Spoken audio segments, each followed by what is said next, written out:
10 years ago, eerie black monuments fell from the sky, bringing monsters called disaster beasts. They broke through the barriers and started massacring humanity. A young boy named Itsuki helplessly watched as a monster killed his parents right in front of him. In the present day, Itsuki is crying during a school assembly as he remembers that day. His friend asks what's wrong, but he brushes it off. Another friend points out the man leading the assembly. It's Izumi Nento, the commander-in-chief of the northern continent and the very first awakened human. Nento brought a black monument to the school. Recent research showed that ordinary people have a chance to become awakened just by touching it. Nento invites the students to try it so they can fight the disaster beasts. The students line up excitedly, but one by one, they all fail. Even the star athlete gets nothing. Then, the school bully, Oishi, steps up and touches the rock. Blue lightning sparks, and he successfully awakens. His stats pop up, showing he got a grade 2 lightning elementalist class. A normal beginner has a total stat value of 5, but Oishi's total is 12. He immediately gets arrogant and demands praise from the commander. Ignoring Oishi, Itsuki walks up and touches the monument next. He remembers his hatred for the monsters and vows never to forget that day. A massive pillar of light shoots up into the sky. Nento and his assistant are shocked, realizing Itsuki just got the rarest job, Order Breaker. Inside his mind space, Itsuki checks his system. His job is Order Breaker with a special grade gift called Nirvana. This gift increases his stats every time he acquires a skill, removes debuffs, and heals injuries. He also gets a Z-rank skill called Overmimesis, which lets him analyze enemy attacks and copy them as counter skills. However, Itsuki notices all his base stats are at 0, but the moment Overmimesis activates, his Nirvana gift kicks in, giving him a massive boost. All his stats instantly jump to 200, making his total stat value 800. He realizes that even though his level is fixed at 0, he can keep getting stronger just by copying skills. When Itsuki snaps back to reality, he is glowing. Nento's assistant notes that his stats are impossible for a rookie,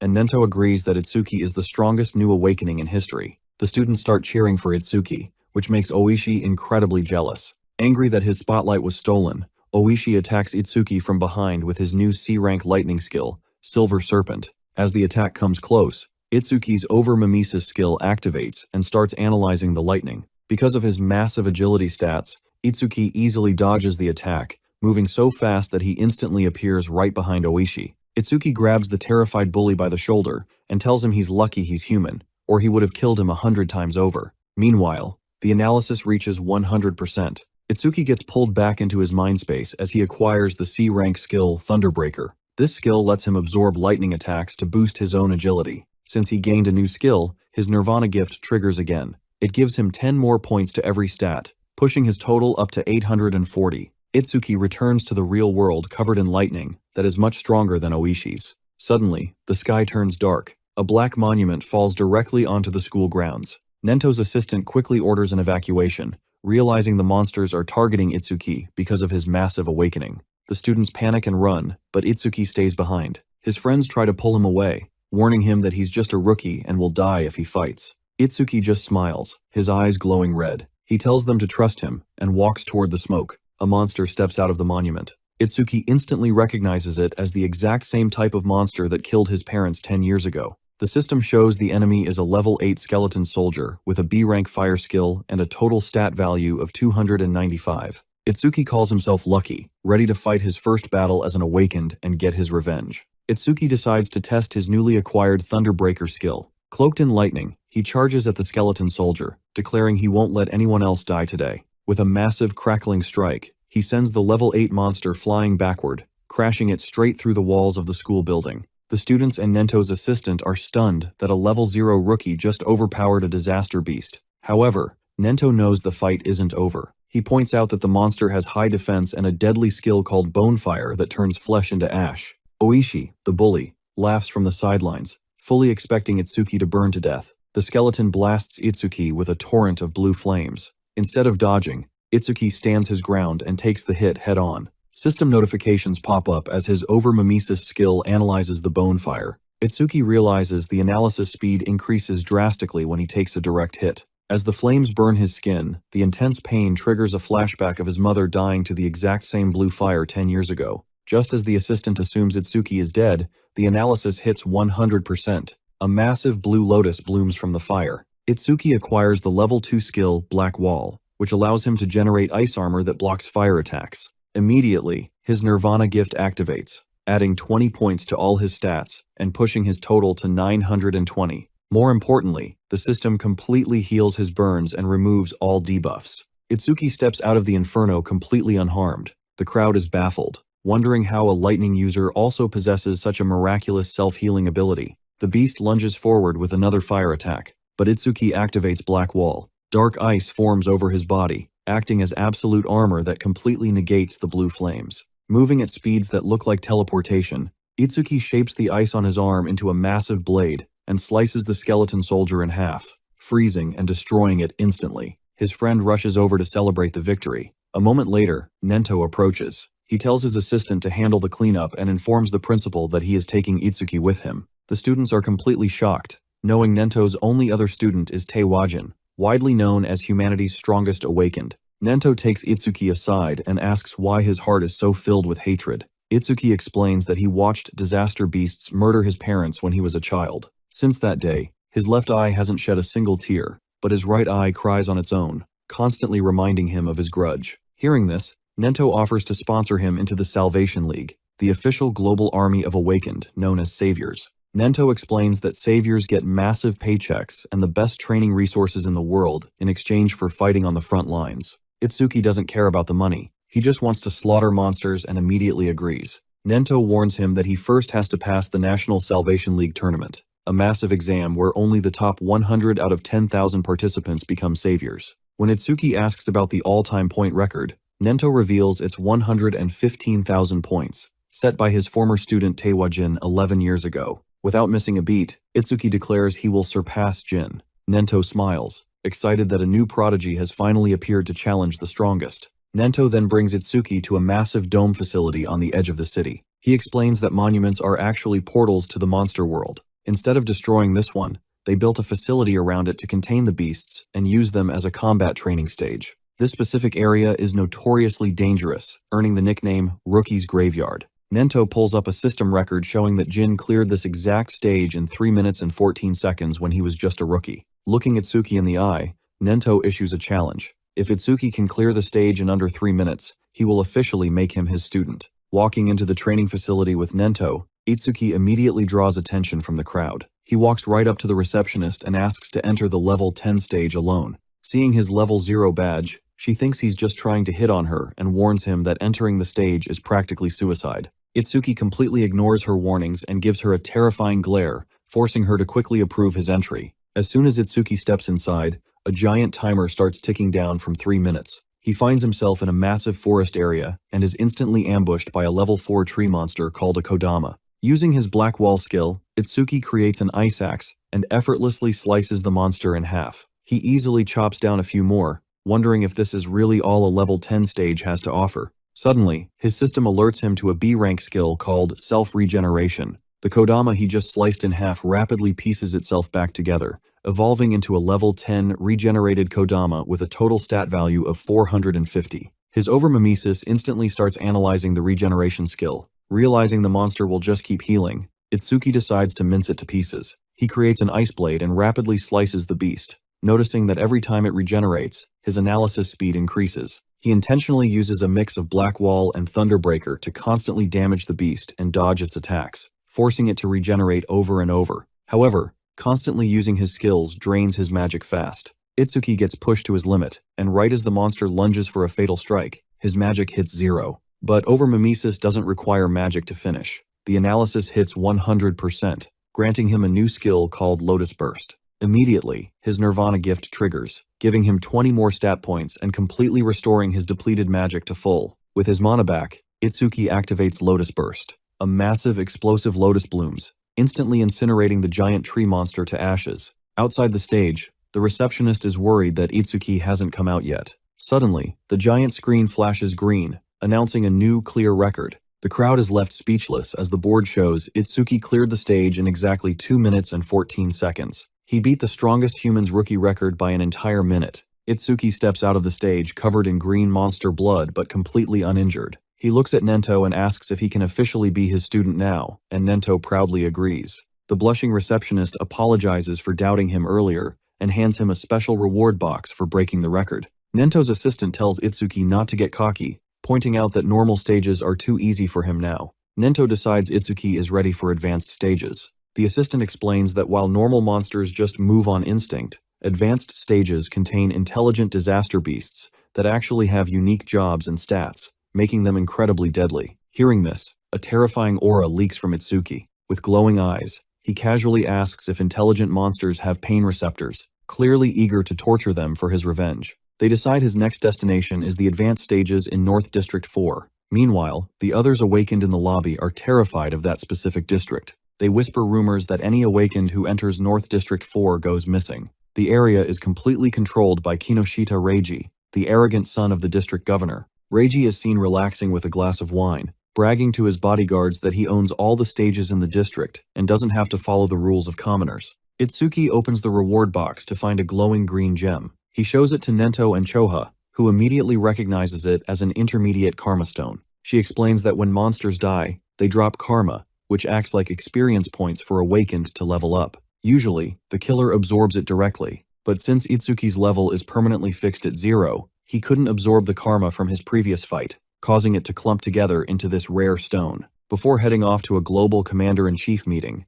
Nento leaves Itsuki with a few strict rules. Keep their master-student relationship a secret, hide his unique gift from others, clear at least 6 advanced stages before he returns, and most importantly, do whatever he thinks is right without hesitation. At the entrance of the North District 4 advanced stage, a group of regular students is arguing with some suited bodyguards. The stage has been completely blocked off just for Kinoshita Reiji. When the students threaten to report this abuse of power, a massive brute steps forward and violently beats them down. This is Oga Takaru, a level 12 gold elementalist and one of Reiji's top enforcers. One of the students desperately hits Takaru with a B-rank earth skill, but it doesn't even leave a scratch on his body. Just as Takeru is about to crush the injured student, Itsuki steps in and effortlessly catches the giant's fist. Takaru and his men are shocked to see a level 0 rookie blocking the attack, but Itsuki just states he's simply following his teacher's advice to do what's right without hesitation. Takaru checks Itsuki's level and arrogantly assumes he's weak. The system shows Takeru has a C-rank skill called metallization and a special gift that boosts his defense by 50% whenever he stands perfectly still.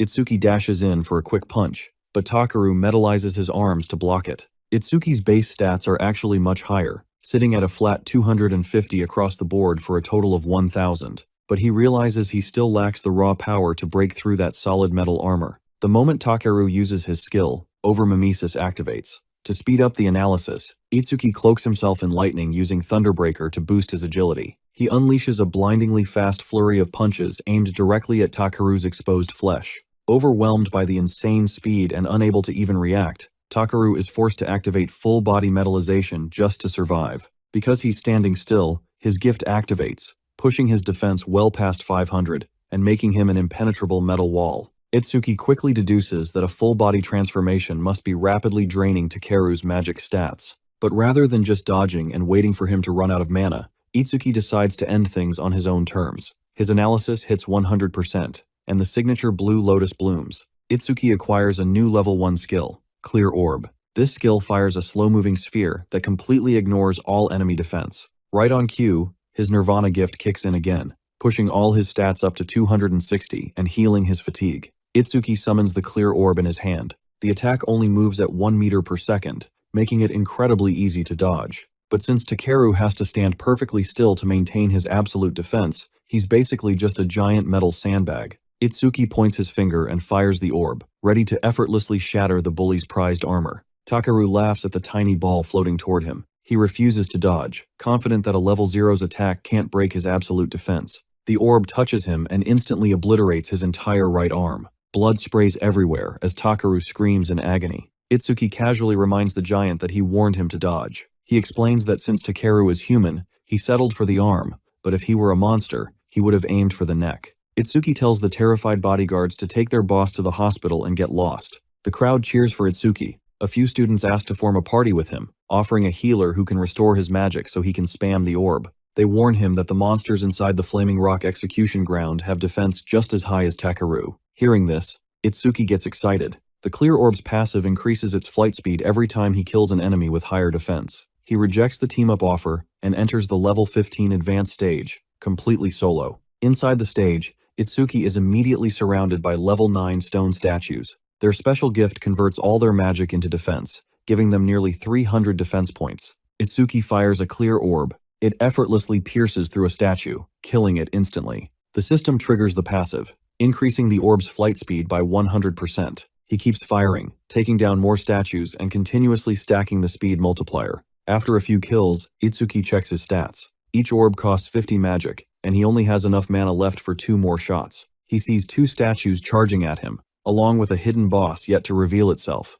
Itsuki waits for the 2 statues to line up perfectly and pierces them both with a single orb. The speed multiplier hits 500%, making the orb fly 5 times faster. Suddenly, the ground erupts. The boss, a level 15 giant stone man, emerges. It has almost 500 defense and a B-rank skill called Gigantification. Itsuki activates Thunderbreaker to boost his agility and sprints around the massive beast. He tries to aim for the head but realizes the orb is simply too small to deal fatal damage to such a giant target. The boss slams the ground, launching Itsuki into the air. He quickly activates Black Wall to block the incoming debris. Meanwhile, outside the dungeon, Kinoshita Reiji gets a phone call. His men inform him that Takeru was defeated and someone broke into his reserved stage. Furious that a commoner is disrespecting his family's name, Reiji gathers his men and heads to the stage to handle the intruder himself. Back in the fight, Mimesis finishes analyzing the boss's Gigantification skill. Instead of granting a brand new skill, the analysis directly upgrades Clear Orb to level 2. The upgrade allows Itsuki to increase the orb's size by consuming extra magic. Right on cue, his Nirvana gift triggers from the skill acquisition. All his stats increase by 20, pushing his total to 1,120, and his depleted magic is completely restored to full. Eager to test his new upgrade, Itsuki pours his entire magic pool of 280 points into the skill. The tiny orb rapidly expands into a massive, building-sized sphere. He drops the giant orb directly onto the boss. The massive attack completely crushes the giant stone monster, obliterating it in a blinding pillar of light. Standing amidst the destruction with 0 magic left, Itsuki smirks and admits he might have pushed it a bit too far. With the giant boss defeated, a system notification pops up, showing the clear orb's flight speed increased by another 200%. Itsuki realizes that if he keeps stacking this passive, the orb will eventually fly as fast as a car. He also notes that his Lotus Burst's passive increases the range of all his skills by 1% per kill. If he farms enough kills, he can eventually snipe monsters from thousands of meters away. Itsuki steps out of the stage completely unharmed. The crowd is in an uproar, as the monitor shows a clear time of exactly 3 minutes and 1 second. He just broke Jin's clear record for a level 15 advanced stage completely solo, leaving the onlookers wondering if it's a system bug. Choha approaches him, accompanied by a glowing green butterfly. Itsuki asks about it, and she explains she is a Shikigami user and the butterfly is her summoner, Tamacho. She then breaks down the 4 main awakened jobs. The first is Elementalist, who controls natural elements like the bully Takeru. The second is Shikigami user. She reveals her level is actually lower than her summon because Shikigami absorb experience and level up on their own. Hearing this, Itsuki immediately deduces that the fastest way to beat a Shikigami user is to just kill the master directly, giving off a dark, menacing aura. Choha continues, explaining the third job is Order Breaker, which Itsuki has. It's the most mysterious class because every Order Breaker has completely unique Z-rank skills. Because their skills are irregular, keeping them a secret is their greatest weapon. As payback for Itsuki hiding his abilities, Choha playfully refuses to tell him what the 4th job is. Itsuki wants to run the stage again to stack his passives, but Choha tells him that specific stage has a 2-day cooldown. Looking for a new target, he asks for a stage with a massive number of monsters. Choha points him to the Locust Wasteland, warning him that it contains over 100 bug monsters. She tells him it's basically suicide to enter without area of effect skills. Since Itsuki hasn't shown her his Lotus Burst yet, she assumes he only has single target attacks. Itsuki just smiles and heads straight for the wasteland anyway, leaving the crowd baffled by his fearlessness. Meanwhile, Kinoshita Reiji and his men finally arrive at the first advanced stage, only to find it completely empty. Reiji's men are in disbelief that a level 0 cleared the area in just 30 minutes. Furious that he's being made a fool of, Reiji orders his men to track Itsuki's leftover magic traces using the Hound, so he can capture the rookie alive and torture him. In a dark alleyway somewhere else in the city, an Earth Element assassin is hiding, regretting taking a job that made him a target of the Kinoshita family. Suddenly, a massive black wolf lunges out of the shadows and rips into him. A man named Charles, known as the Hound, steps out of the darkness. His wolf Shikigami, named Death, easily tracked the assassin by his scent. Charles lets the wolf finish its meal, and the system shows the beast leveling up to 16. Charles's phone rings. He is informed that Takeru was badly injured by an intruder. Intrigued that someone actually managed to break through Takeru's absolute defense, Charles hangs up and tells his wolf that a new prey has appeared. Itsuki and Choha arrive at the Locust Wasteland, which looks like an endless wheat field. Choha explains that this stage is highly dangerous because the bugs here are incredibly aggressive, attack in massive swarms, and will completely devour anyone who lets their guard down. Itsuki just smiles, finding the massive number of enemies perfect for his plan, and walks straight into the portal. Suddenly, Choha realizes she forgot to warn him that the locusts will respawn infinitely until the stage boss is killed.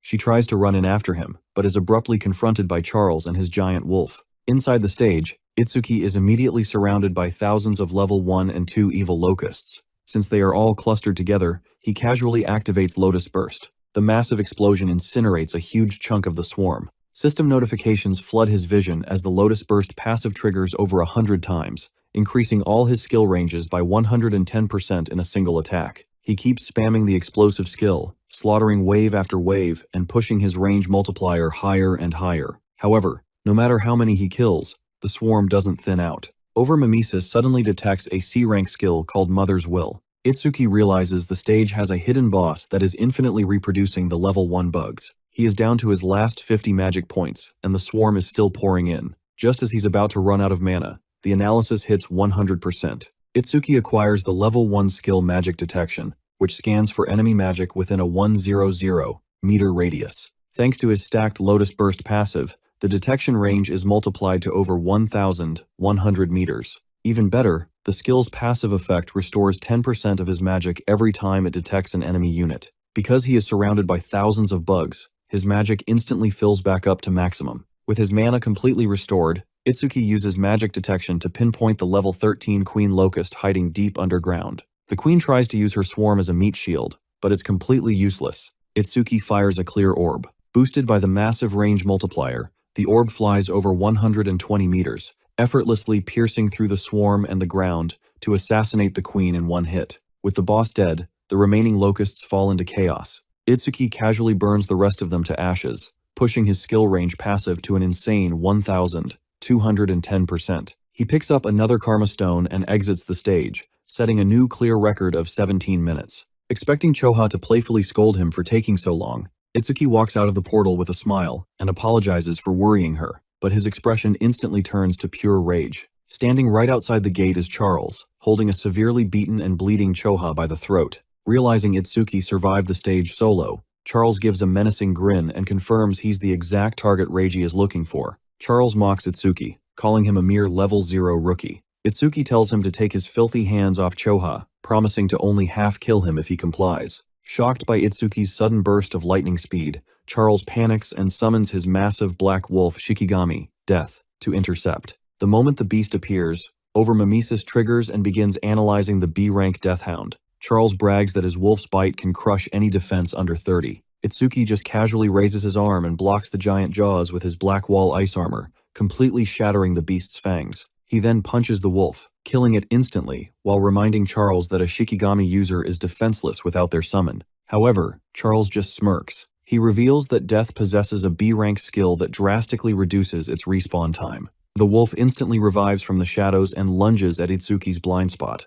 But with his magic detection constantly active, Itsuki easily reads the attack and dodges it without breaking a sweat. Realizing he's completely outmatched in speed and power, Charles tightens his grip on Choha's throat, threatening to snap her neck if Itsuki takes another step. Itsuki pauses. He wants to finish the analysis, but decides to suppress the flashy blue lotus to keep his order breaker abilities a secret, just like Choha advised. The analysis hits 100%, and Itsuki acquires the level 2 skill Shikigami Eater. Because he forcefully suppressed the blue lotus, the system warns him that the full recovery and debuff removal failed. However, his Nirvana gift still gives him the stat boost, pushing his total stats to 1,240. Since his magic was already fully restored in the previous stage, the failed recovery doesn't bother him. The new skill allows Itsuki to steal an opponent's Shikigami simply by touching it. He places his hand on the wolf and instantly takes full ownership of the beast. With a simple command, the wolf turns around and kicks Charles away. Charles is dumbfounded, screaming at his summon for betraying him.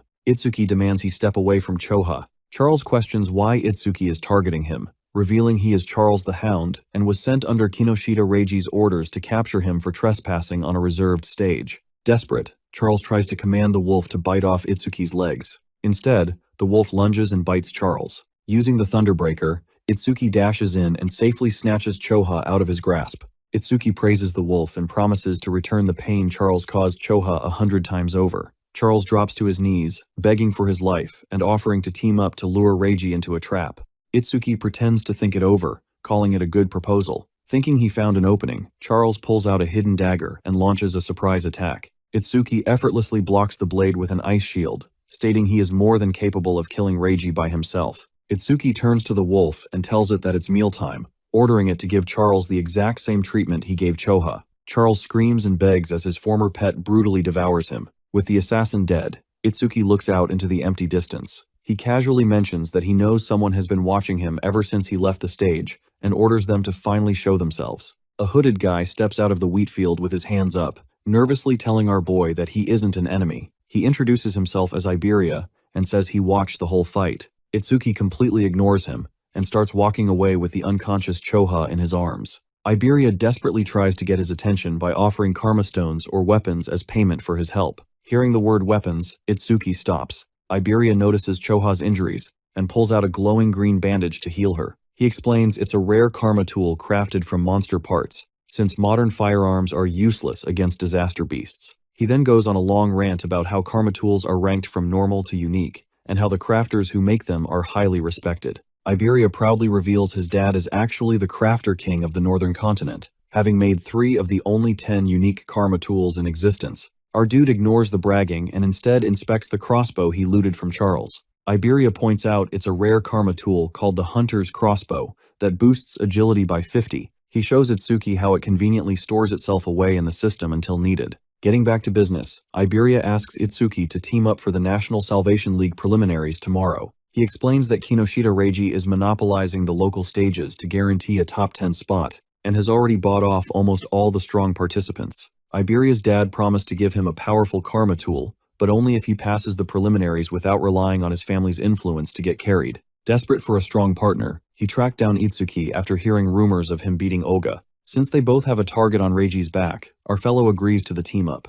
Iberia gets hella excited and immediately starts throwing out terrible duo names like Double I. Meanwhile, back at the training grounds, Itsuki's friends Rikuru and Saya are sparring to prepare for the exact same tournament. They've both leveled up to 10 and 11 as metal and water elementalists. They wonder how Itsuki is doing, entirely unaware of what he's been up to. Elsewhere, Kinoshita Reiji is annoyed that Charles hasn't reported back, but he decides to ignore it to focus on the tournament. His subordinate confirms they have successfully bribed 87 of the strongest participants in the region. Reiji grabs a briefcase full of high-grade karma stones and absorbs them all. With that, he hits level 12 as a lightning elementalist, with a total stat value over 600. Surrounded by crackling lightning, he gets ready to crush the commoners in tomorrow's preliminaries. Itsuki stands over Charles's dead body and apologizes to Nento for letting Choha get hurt. Nento offers to clean up the mess, but our boy insists on handling the trash himself. Later at the hospital, Choha is resting in bed. She's fully recovered thanks to her butterfly Shikigami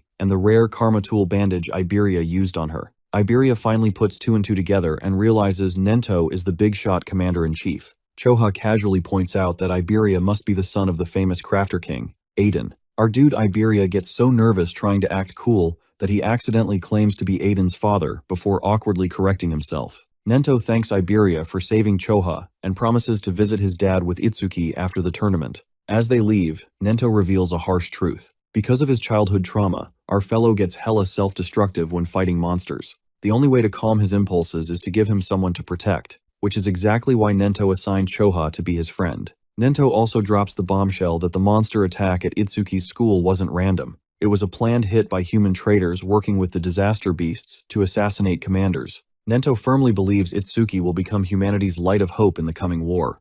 The scene then takes us to the North District 4 tournament venue. The participant count jumped from 3,000 to nearly 5,000 just because rumors spread that Nento was watching. Reiji isn't worried about the extra numbers though. He points out his massive army of bribed participants, who are all wearing red ribbons on their right arms to identify themselves. Itsuki's friends, Rikuru and Saya, are also in the crowd, and notice the weird ribbon trend. The host steps up and explains the simple rules. The arena has an external zone and an internal zone. The moment the match starts, everyone has to race from the outside to the inner circle. Only the first 50 people to cross the line advance to the next round. Players can team up and use any means necessary to win. Raiji immediately commands his Red Ribbon goons to block anyone trying to run ahead of him. Iberia tells Itsuki they should lay low and sneak past, but one of Reiji's men already spots them since they don't have ribbons. Meanwhile, the host chats with a top-tier level 18 participant named Hiten Akira. Hiten asks about the crazy rumor of a level 0 rookie beating a boss monster right after awakening. They pull up the participant list to figure out who it is, ruling out strong players like Rikuru, Seiya, and a level 16 wood elementalist. When they spot a level 0 on the roster, they just assume it's some clueless noob who's going to get completely wrecked. Down on the field, Reiji spots Itsuki and recognizes him. Realizing this is the level 0 trash who took out Oga and Charles, Reiji orders his squad to attack. 5 guys immediately surround our boy. Iberia freaks out, thinking they need to run since fighting a group of level 6S and 7S is impossible. A level 7 guy steps right up to Itsuki, laughing and calling him trash. Itsuki just stares him down and coldly tells him to move. The guy ignores the warning and threatens to crack his head open. Before the guy can even finish his sentence, our boy casually throws a brutal punch to his face, instantly knocking him out cold with blood flying everywhere. Standing over the unconscious body, Itsuki just repeats his command to move. Watching from a distance, Hiten is left completely shaken that a level 0 just one-shotted an enemy 7 levels higher than him. Seeing their level 7 buddy get knocked out, the other goons freak out. One of them, a fire elementalist, unleashes a B-rank skill, Flamethrower, to burn our boy to a crisp, but Itsuki just stands there and blocks the massive fire wave completely with his Black Wall ice armor. The system pops up, showing his Black Wall's passive activated, granting him a 10% defense boost. His defense jumps from 310 to 341. Our dude wonders if the passive works multiple times on the exact same skill. So, he taunts the fire guy, promising not to block the next attack. Furious, the guy uses his ultimate technique, Flamethrower Overheat. Itsuki takes the massive blast head-on without a single scratch. He notes that the passive doesn't stack from the exact same skill from the same target. Realizing the fight is a waste of time, he gets serious. Another guy tries to overwhelm him with a fire barrage. Itsuki blocks it, triggering the passive again, and gaining another 31 defense points. Seeing their fire attacks do absolutely nothing, 2 lightning elementalists try to make a run for it, but Itsuki ain't letting them escape. Using his insane speed, he instantly catches up and absorbs their C-rank lightning skill, Silver Serpent. Thanks to his Thunderbreaker passive, his agility increases by 5% twice, pushing his total stats to 1,333. He drops the enemies like flies. Iberia is absolutely mind-blown and proudly introduces them as the duo Double I, which our fellow still finds hella lame. Further ahead, Kinoshita Reiji notices the commotion and spots Charles's crossbow on Itsuki. Realizing the rookie is actual trouble, Reiji decides to just rush to the internal area. Using his high-level lightning, he effortlessly blasts past the other participants, including Rikuru, leaving everyone in the dust and commanding his men to save their stamina. Reiji reaches the internal area boundary, bragging about how easy it was. But suddenly, he hears his name. He turns around to see Itsuki and Iberia casually walking up behind him in the rain. Reiji is shocked that the level 0 trash actually managed to beat his level 7 goons. Itsuki calmly tells Reiji he isn't going anywhere until they settle their business. Arrogant as ever, Reiji says he's too busy, and commands his remaining army of over 80 bribed participants to jump the rookie. Iberia freaks out at the massive crowd of enemies, but our guy just tells him to keep his head down. In a flash of blue lightning, Itsuki completely bypasses the entire army of men, grabs Reiji by the face, and violently slams him backward into the glowing barrier. Pinning the arrogant rich kid down, Itsuki coldly repeats that no one is leaving until they settle this. Inside the internal area, Seiya and Rikuru secure 4th and 5th place. They realize Reiji's Red Ribbon goons were obstructing the participants. Looking around, they notice others arrived even faster. Uegaku took 3rd, a cat girl named Akagami Shion got 2nd, and a level 16 girl named Hanyu Kana secured 1st place. Suddenly, Iberia comes flying through the barrier, crash landing into 6th place. He yells out for Itsuki. Hearing the name, Rikuru and Seiya look over and spot Itsuki walking through the rain, holding Kinoshita Reiji by the face against the barrier. Watching from a distance, Hiten is impressed by Itsuki's insane speed. Pinned against the wall, Reiji furiously orders his entire army of around 100 men to kill Itsuki. Our boy decides passing the preliminaries is secondary to avenging Choha. One goon charges in with a C-rank fire punch. Itsuki casually catches the flaming fist and knocks the guy out in one hit. The rest of the mob rushes him at once. Itsuki blocks another fire attack with Black Wall to stack his defense passive, then decides to end the fight quickly. He activates Lotus Burst at just 30% power, creating a massive explosion that wipes out the entire army of goons in an instant. The spectators are shocked, especially the host, who wonders how a level 0 is using area of effect skills. Raiji is the only one left standing. Terrified, he brags about his rich family and fires a B-rank lightning cannon. Itsuki's overmimesis activates, and he easily dodges the blast. Panicking, Reiji screams for his level 35 bodyguard, 40, to step in and save him. But before the bodyguard can reach them, Hiton intercepts him and slams him straight into the dirt. With his lifeline gone, Reiji tries to threaten Itsuki with his family status again. Our guy just knocks him out cold and tosses his unconscious body aside. Itsuki then intentionally pauses his skill analysis at 99% so he can save the system's full recovery effect for the next stage. Saya calls out to Itsuki, and they finally reunite as Itsuki casually walks into 7th place. Iberia runs up, crying tears of joy. When Rikuru asks who he is, Iberia proudly introduces himself as Itsuki's partner. Saya jokingly calls Itsuki a traitor for teaming up with someone else. Rikuru asks for their duo name. Despite Itsuki's desperate attempt to stop him, Iberia proudly shouts, "Double I." Rikuru immediately bursts out laughing at how lame it is. Just then, the host announces the end of the first stage. He reveals the rules for the second stage, explaining that participants will have to survive against disaster beasts completely alone for 1 hour. Hearing this,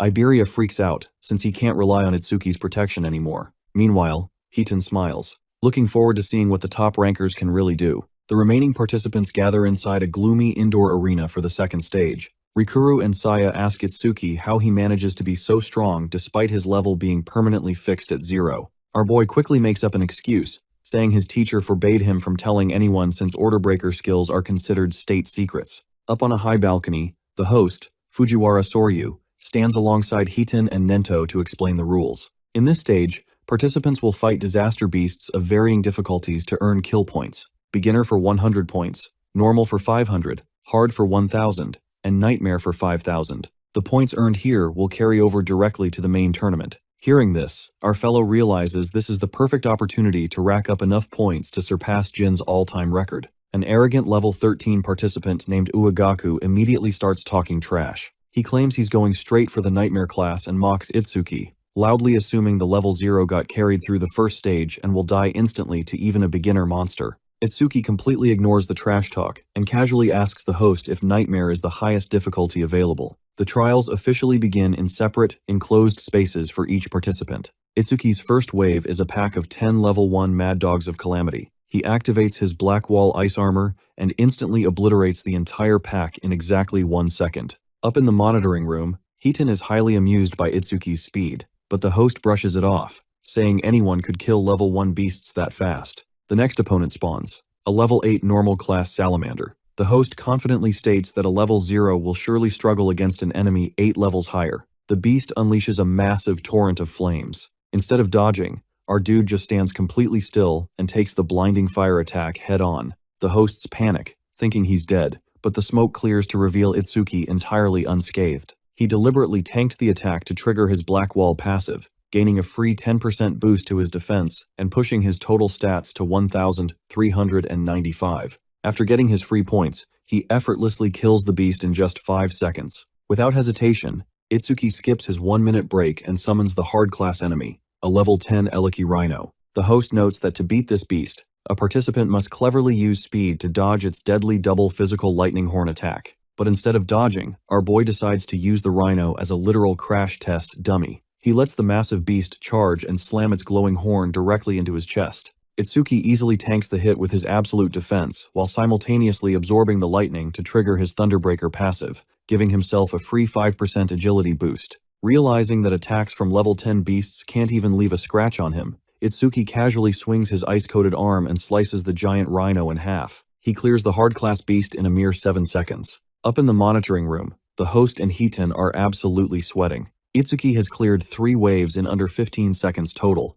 and Hiton realizes the kid isn't even using a fraction of his full power yet. Finally, the ultimate test spawns, a Nightmare class level 15 Inferno Giant, heavily armored in a rigid exoskeleton. The host expects a brutal fight, but our boy just casually points his finger. He fires a single clear orb that instantly pieces straight through the giant's head. Itsuki one-shots the nightmare boss in exactly 3 seconds, leaving the judges completely speechless. Meanwhile, the other participants are still grinding their stages. Saya is at 80% on her beginner class beast. Ui hasn't even scratched his normal class, and Hanyukana just finished her normal class. But before they can even celebrate, the system announces someone cleared the nightmare class in 21 seconds flat. They are absolutely shook, wondering who could possibly be that fast. Back in the monitoring room, the judges are completely flabbergasted, seeing the level 15 Inferno Giant instant killed. The host decides to push our boy to his limits and cranks up the difficulty to Nightmare Phase 2, spawning 2 Inferno Giants at once for 10,000 points.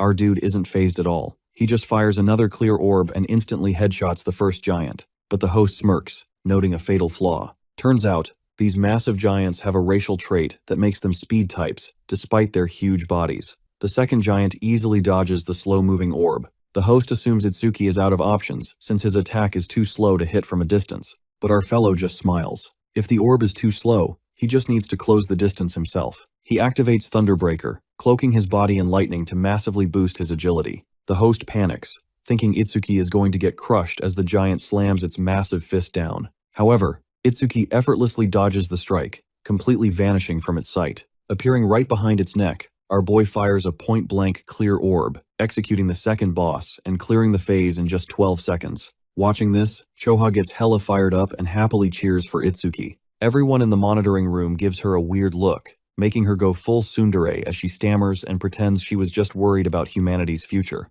Nento calmly explains to the host that Itsuki's lightning boost makes him way too fast for the giants to ever touch him. The host assumes Itsuki will stop since he already secured first place and has enough points. But our boy ain't stopping until he shatters Jin's absolute record. He immediately jumps right into Phase 3, facing down 3 Inferno Giants at once. Even the host is shocked, noting that Hitten, a veteran powerhouse, only ever made it to Phase 3 back in his day. Itsuki wastes no time. He instantly snipes the first giant from afar, stacking his passive and pushing his orb speed to 17 meters per second. He then blitzes behind the second one with his lightning speed and point-blank blasts it to dust. The third giant tries to catch him off guard, lunging down with its massive jaws wide open to swallow him whole. Our dude doesn't even blink. He just stares right down its throat, charges up Lotus Burst to full output, and gets ready to blow the beast apart from the inside out. Itsuki unleashes Lotus Burst right inside the third giant's mouth. The massive explosion instantly blows the beast apart,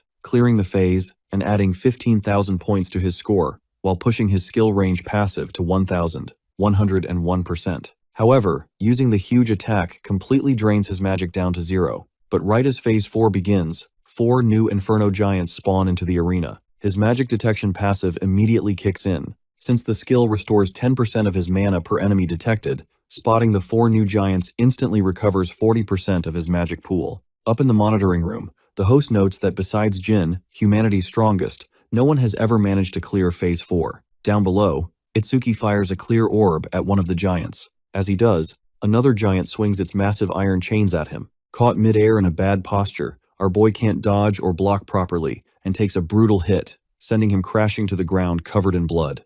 Seeing this, Hiten gets ready to jump in and save him, assuming the rookie has finally hit his limit. But Nento stops him, telling Hiten to look at Itsuki's eyes. They aren't the eyes of someone who has given up. Our dude was waiting for exactly this kind of situation. He commands the system to resume the over-mimesis analysis on Reiji's B-rank lightning cannon that he deliberately paused at 99% before the stage started. The analysis instantly hits 100%, upgrading his Thunderbreaker to level 2. The signature Blue Lotus blooms, and his Nirvana gift triggers. All his base stats increase by 20, pushing his total stat value to 1,320. More importantly, the gift completely heals all his injuries and removes his fatigue in a split second. The host is absolutely flabbergasted, wondering how a rookie has better instant healing capabilities than a dedicated support class. Fully recovered, our guy announces that his warm-up is over. He goes completely all out, using his upgraded speed to easily weave through the massive iron chains. He rapidly snipes the giants with clear orbs, stacking his passive until the orb's flight speed hits a ridiculous 2,700%. He slaughters the 4 giants and clears Phase 4 in just 31 seconds. Without breaking a sweat, he jumps right into Phase 5 and wipes it out in 57 seconds. Then he clears Phase 6 in a minute and a half. The system notifications just keep rolling in as he racks up tens of thousands of points. The scene cuts to the arena, which now looks like literal hell. A massive mountain of mangled inferno giant corpses fills the room. Itsuki sits at the very top of the pile, exhausted, panting, and wrapped in broken chains. He looks around and asks why the next wave of giants isn't spawning. Up in the monitoring room, the judges are completely terrified, wondering if the monsters are the real beasts or if Itsuki is. Sweating profusely, the host presses a red button to end the trial. He grabs the microphone and tells our boy that it's over, revealing that Itsuki literally killed every single inferno giant they had prepared for the entire facility. Standing on top of the mountain of dead giants, our boy checks his system. He killed 11 level 15 inferno giants in total. His clear orb's flight speed is now boosted by a whopping 3,800%, making it fly at 38 meters per second, which is way faster than a car. Just then, a massive blue crystal drops. Since Itsuki's level is fixed at 0 and he can't absorb experience points, all the EXP from the monsters clumps together into a giant karma stone worth at least 10,000 EXP. The host and Heighten realize that if anyone teams up with him, they'd get to hog all the dropped EXP for themselves. Itsuki grabs the stone and exits the stage, securing first place with a total time of 3 minutes and 55 seconds. The host is so impressed he begs to find Itsuki a top-tier mentor. Our dude casually rejects him, saying he already has a teacher. The host keeps pushing until Heighten steps in and drops the bombshell that Itsuki is actually Izumi Nento's disciple, leaving the host totally speechless. Itsuki regroups with Nento and a blushing Choha. Meanwhile, his friends Rikuru and Saya both max out at the hard class difficulty, earning 1,600 points each. The arrogant Uegaku manages to kill one inferno giant using a rare karma tool,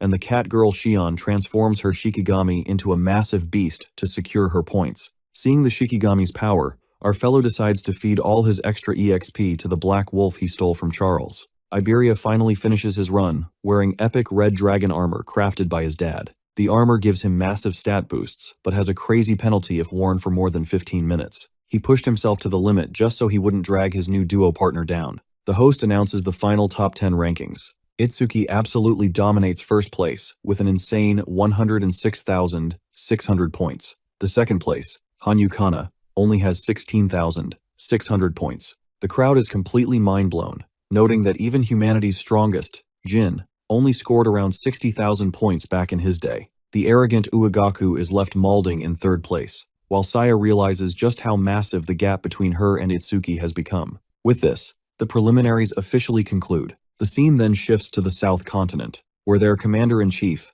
an old prophet named Bulgur, is meditating. He suddenly snaps awake from a vision in sheer panic. He frantically warns his subordinates that the North Continent is in extreme danger. A massive wave of disaster beasts is about to strike, and some of the incoming monsters have levels exceeding 100. Checking his system, Itsuki notices his total stats have finally broken past the 1,500 mark. For a normal awakened, that's equivalent to hitting level 30. Our boy realizes his agility, defense, and magic can scale infinitely thanks to his passive skills. The only thing he lacks is a way to infinitely farm attack power, but he figures his overmimesis will eventually hook him up with a solid attack skill. His thoughts are cut short when Rikuru calls him for dinner. Itsuki, Rikuru, and Saya are hanging out, enjoying a massive feast cooked by Rikuru. They talk about Iberia, who is still knocked out from exhaustion after Choa healed him. Rikuru is still mind-blown that a level 7 like Iberia managed to clear the nightmare class while he and Saya couldn't. Suddenly, Iberia pops up right behind Rikuru like a ghost,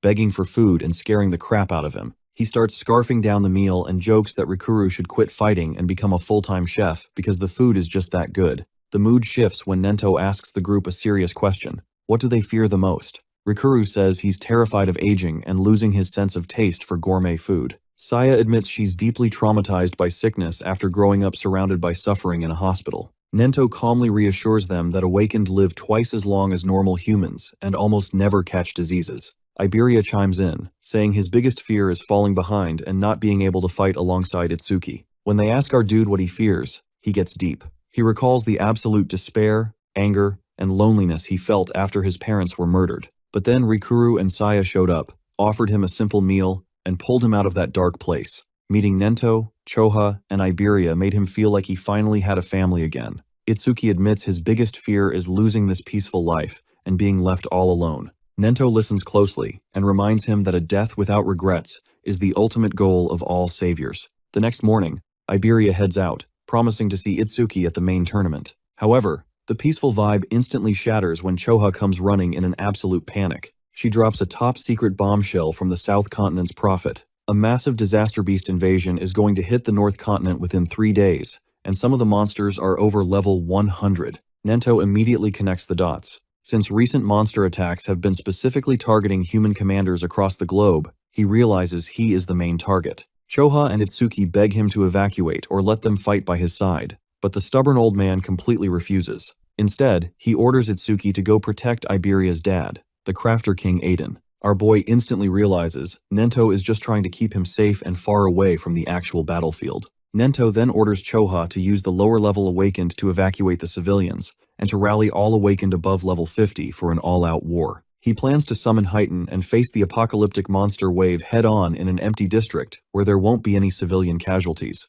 Back at the compound, Choha tells Nento she finished the evacuation arrangements and Hiten is on his way. She asks why Nento sent Itsuki away when Aiden already has skilled guards protecting him. Nento explains that the incoming level 100 disaster beasts are highly intelligent. If Itsuki fights them on the front lines, his unique order breaker skills will be exposed, making him a prime target for elimination. Nento also knows Itsuki currently lacks raw attack power. He sent him to the Crafter King, hoping Aiden will give Itsuki a specific artifact that boosts attack, which would turn him into the perfect awakener. Fast forward to 8 p.m., the exact time of the prophecy. Countless black monuments start raining down across the northern continent. Itsuki and Iberia are running toward Iberia's house, which is still 100 kilometers away. Suddenly, a monument crashes right into the middle of the city area. Knowing civilians are still evacuating, they immediately change their plans and rush in to help.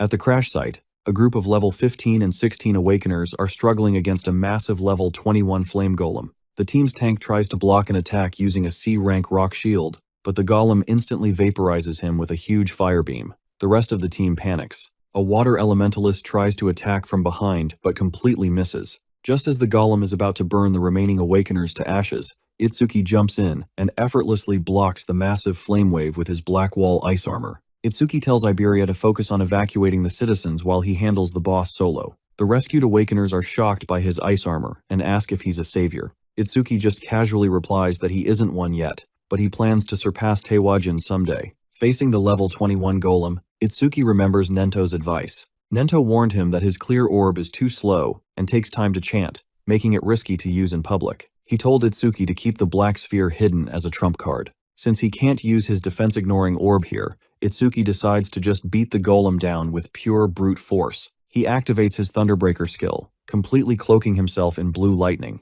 With his agility boosted to insane levels, Itsuki blitzes the flame golem. He moves so fast the Awakeners can't even track him with their eyes. Itsuki slams a lightning-coated punch straight into the golem's face, completely overpowering the massive beast and launching it into the pavement. The Awakeners are left completely stunned. While some assume the monster must have been weak, a level 15 Awakener realizes the truth. He notes that Itsuki's speed and physical strength are easily on par with a level 30 Awakener. Having defeated the beast, Itsuki and Iberia immediately leave the scene and continue their run toward Aiden's house. As they move, Itsuki checks his system. With his passive boosts, his agility is sitting at 760 and his defense is at 495. Despite these high stats, he is frustrated that he couldn't instant kill a level 21 beast without relying on his clear orb. He realizes that to survive the coming war, he desperately needs to find a way to increase his base attack power. Iberia finally catches up, panting heavily. He points out the obvious, telling our boy that speed means absolutely nothing if he doesn't have the power to back it up. But he has a solution, offering to hook Itsuki up with a top-tier attack artifact from his dad's warehouse.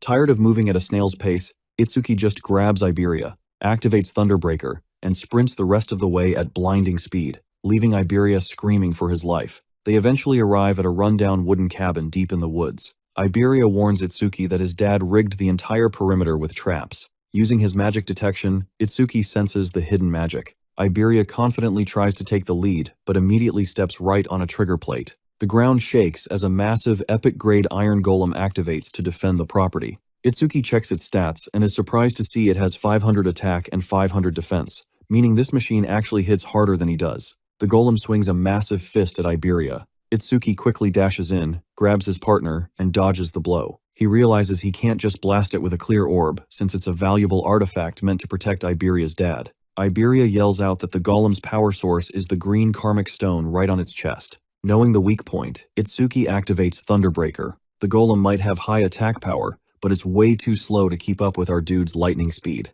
Itsuki effortlessly dodges the clunky giant's attacks, weaves past its arms, and casually snatches the glowing green stone right out of its chest socket, shutting the machine down instantly. Just then, a guard named Josuke rushes out with a greatsword, thinking they are bandits. He's shocked that Itsuki managed to disarm the golem without triggering any magic. Iberia stops the guard and proudly introduces Itsuki as his duo partner, using that lame double I nickname again. Suddenly, the Crafter King Aiden storms out of the cabin looking absolutely furious. He walks right past Itsuki and slaps Iberia hard across the face. Aiden angrily scolds his son for stealing the epic red dragon armor, warning him that the gear causes irreversible body damage if worn without permission for too long. Throwing a tantrum, Iberia yells that he'll never use his dad's crappy artifacts again and storms off into the house. With his son gone, Aiden turns his attention to Itsuki. He already knows Itsuki is Nento's new disciple, sent to protect him from the prophesied calamity. Aiden sizes our boy up, wondering why the highly demanding commander would choose such a plain-looking kid as his student. But as Aiden takes a closer look at the system UI, his eyes widen in absolute shock when he realizes Itsuki's level is permanently fixed at 0. Aiden stares at the system UI in absolute shock, realizing our boy's level is permanently fixed at 0. He immediately figures out exactly why Nento sent Itsuki to him. Aiden pulls out a glowing cracked yellow stone and explains that Nento demanded this specific artifact as a reward for Itsuki protecting him. Itsuki is surprised, having no idea his teacher negotiated a reward behind his back. Aiden reveals the item is a broken critical crystal. Originally, it was a unique grade masterpiece meant to push an Awaken's attack power to the absolute limit by doubling their damage on a critical hit, but it cracked during forging, changing its effects entirely. Now, a critical hit multiplies attack power by a massive 10 times. However, there's a huge catch. The base critical rate is 0%. The only way to increase it is by killing enemies with a higher base attack stat than the user, which grants a 1% increase per kill. The fatal flaw that makes it garbage for normal Awakeners is that the critical rate completely resets back to 0 every single time the user levels up. Since our dude never levels up, this broken artifact is literally a god-tier item custom made for him. Once he farms enough kills, he'll have a permanent 10x attack multiplier. Itsuki gladly equips the crystal, eager to start farming his crit rate. Before they can celebrate, a massive green barrier suddenly engulfs the entire forest, and a stone monument crashes down nearby. Aiden is baffled,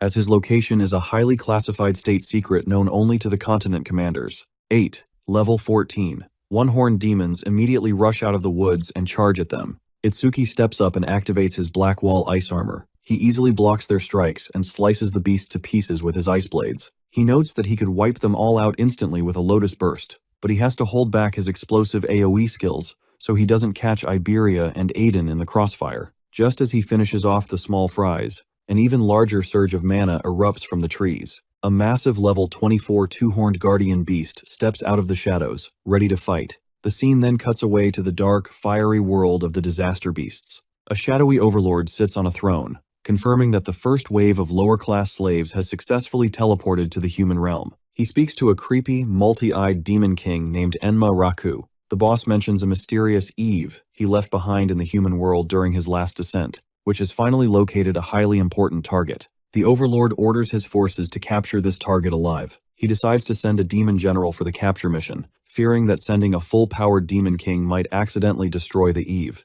As for the main invasion force, the boss hands full command over to another demon king named Enshokuma, a massive, muscular ape monster. The Overlord notes that the giant ape hasn't eaten a living human in a long time and is absolutely starving for flesh. Iberia screams as a level 24 double-horned guardian beast crashes into the room. Itsuki effortlessly blocks the attack and notices its base attack power is higher than his own. Realizing this is the perfect chance to test his new artifact, he fires a clear orb and instantly kills the beast. The system chimes in, showing his critical rate increasing by 1%. The broken crystal actually works. Leaving the guard, Josuke, to handle the rest of the monsters inside, Itsuki rushes outdoors. Iberia is getting cornered by another beast and cries for help, but his dad Aiden steps up and violently slams the monster with his heavy hammer, proving the old Crafter King isn't completely defenseless. Itsuki arrives right after, activating his black wall to impale and finish off the beast. With the immediate area clear, Itsuki uses his magic detection and confirms Josuke wiped out the remaining intruders. However, they know the beasts will keep spawning infinitely until the green barrier is destroyed. Itsuki decides to head straight for the barrier's core to slaughter everything in his path. Iberia tries to tag along, bringing up their double I team name again, but Aiden harshly pulls him back. He bluntly tells his son to stop playing around, calling Iberia an absolute dead weight who would only get Itsuki killed. Aiden points out that Itsuki operates on a completely different level, noting that the rookie's eyes are completely devoid of fear and are instead drowning in pure hatred and a thirst for battle. As Itsuki sprints toward the barrier, his magic detection spots a squad of 5-horned demons. The detection passive instantly refills his mana back to 100%. He unleashes a Lotus Burst, wiping out the entire squad in a massive, fiery explosion. The blast is so huge that Aiden and Jusuke can see it from the cabin, leaving them completely speechless that a level 0 possesses that kind of firepower. Since one of the beasts had a higher attack stat than him, Itsuki's critical rate bumps up to 2%. Our boy finally reaches the edge of the massive green barrier. He tries to scan the inside, but the barrier completely blocks his magic detection. Recalling Nento's lesson on barrier colors, he remembers the threat levels. Gray is 1 to 25, green is 26 to 50, blue is 51 to 75, purple is 76 to 100, and red is anything above 101. Knowing the green barrier means the monsters inside are all level 26 to 50, Itsuki realizes this is an absolute goldmine for experience points and farming his critical rate. He summons his stolen Shikigami, the Death Hound. He promises to feed the giant wolf all the dropped experience later to level it up, but gives it a strict order not to lay a single finger on any of the monsters. Staring into the barrier, our dude declares that every single disaster beast inside is his personal prey. Meanwhile, at Nento's compound, it's 11:30 p.m. A squad of Awakeners arrives to protect Choha, led by a cocky level 63 first-class savior named Kei Chirajima. Hiten is nowhere to be found, likely delayed by the massive wave of falling monuments. Choha is extremely worried since only special-class saviors can handle the prophesied beasts. Kei arrogantly claims he's basically on that level and tells her not to worry, but his confidence completely shatters when a massive monument suddenly crashes down right in front of them. Back inside the green barrier, Itsuki steps through, and his magic detection immediately finds 5 targets, refilling his mana again. He tells the hound to wait and activates Thunderbreaker. Cloaked in lightning, he blitzes the beasts, slicing them up with his black wall ice and blasting them with clear orbs. His critical rate hits 3%. Suddenly, a hidden enemy launches a surprise spike attack from behind a monument. Itsuki barely dodges. Outside the barrier, Jusuke explains to a depressed Iberia that green barriers are entirely different from normal ones. The real threat isn't just the higher levels. It's the fact that green barriers contain intelligent disaster beasts that can think and strategize exactly like humans. Inside the barrier, the hidden monster reveals itself as a level 34 square general. It actually speaks the human language, mocking Itsuki for being a level 0 and assuming our boy is shaking in fear. But Itsuki isn't scared at all. He gives a terrifying, fiery grin, his eyes glowing red with pure malice. He tells the general he's just excited because he's finally found a monster that can talk, giving him the chance to ask one very specific question before he tortures it. Do you feel pain? The monster scoffs at the question, boasting that inflicting pain is its exclusive privilege. It lashes out with massive, glowing whips. Our boy easily outspeeds the attacks, but quickly realizes a glaring issue. Even with his speed, his base attack power is still way too low to decapitate or seriously damage the heavily armored beast. The general mocks Itsuki, calling him a mere insect as it ramps up its assault. Itsuki tries to analyze the attack, but overmimesis doesn't trigger because the whips are actually just the monster's antennae, a physical body part, rather than a magic skill. With his mana running dangerously low, our fellow decides to gamble everything on pure offense. He remembers his broken critical crystal has a 3% chance to land a critical hit, which will multiply his damage by 10. He recklessly charges in, throwing a barrage of weak punches just to roll the dice. The beast laughs at his pathetic attempts, confident in its high defense. But suddenly, the system chimes in, confirming his next hit is a guaranteed critical. Itsuki slams his fist right into the monster's chest. The 10 times damage multiplier creates a massive shockwave that blows the beast away, leaving it coughing up blood and completely terrified of his sudden strength. A rush of pure ecstasy hits our boy, numbing all his injuries. He walks up to the trembling general and casually asks if it felt any pain from that.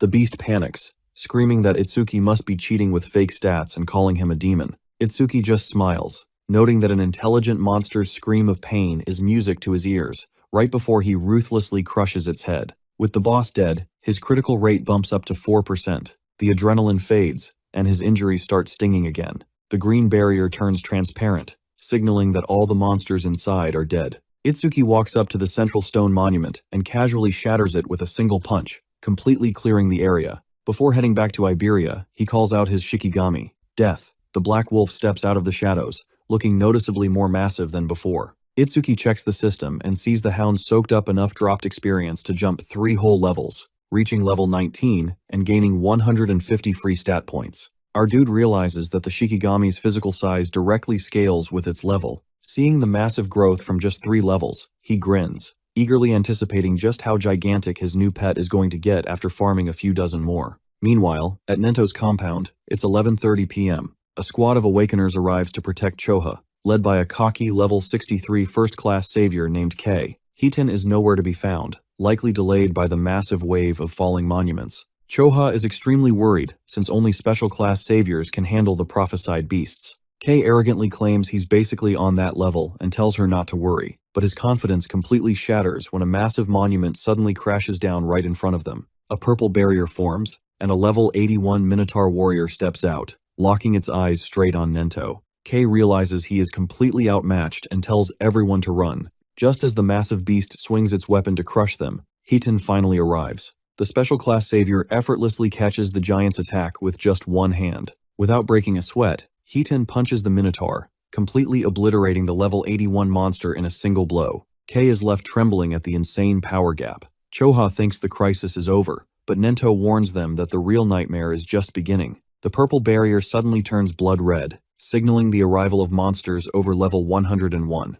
Inside this red barrier, a massive ape demon king named Sarugami roars. However, 3 other high-level demons are hiding in the shadows nearby. A level 87 demon general explains that they were specifically sent to a different location than Sarugami so they wouldn't stand out. Sarugami's red barrier acts as a loud decoy to attract humanity's strongest fighters. Their real mission is to stealthily capture a specific target using a tracking device called the Evil Eye, which was implanted in the human world by their overlord. The scene then cuts to our boy Itsuki sleeping in his bed. Suddenly, his right eye, the one that constantly cries on its own, snaps open and glows bright red. The demons reveal that the Evil Eye allows them to see exactly where their target is, confirming that Itsuki himself is the very person the monster army is hunting. Itsuki is fast asleep when he has a vivid dream about his mother. He excitedly tells her he finally found a disaster beast that feels pain and crushed its skull to avenge her. But instead of being happy, his mom tells him to stop. She warns him that using his power purely for revenge is wrong, and he needs to use it to protect the people he loves instead. Before he can argue, she completely fades away into the light. Suddenly, a demonic voice mocks him for crying over the dead. Itsuki instantly recognizes the presence as Linga, the devil of ruin, the exact monster who murdered his family. He wakes up furiously screaming and vows to kill Linga no matter what it takes. Our boy jolts awake in a cold sweat. His eyes are hurting, but he quickly notices that all his severe combat injuries are completely healed. He realizes Iberia must have used the rare Kodama bandages on him while he was out. His giant Shikigami wolf, Death, is sitting quietly right next to the bed watching him. Iberia walks into the room, super relieved to see his partner awake. Itsuki asks how long he's been out, and Iberia tells him it's been about 3 hours, making it around 3 a.m. on the second day of the prophecy. Itsuki quickly asks if Aiden and Jusuke are safe outside, and Iberia confirms that not a single monster has shown up since the green barrier fell. Despite the good news, Itsuki feels incredibly uneasy.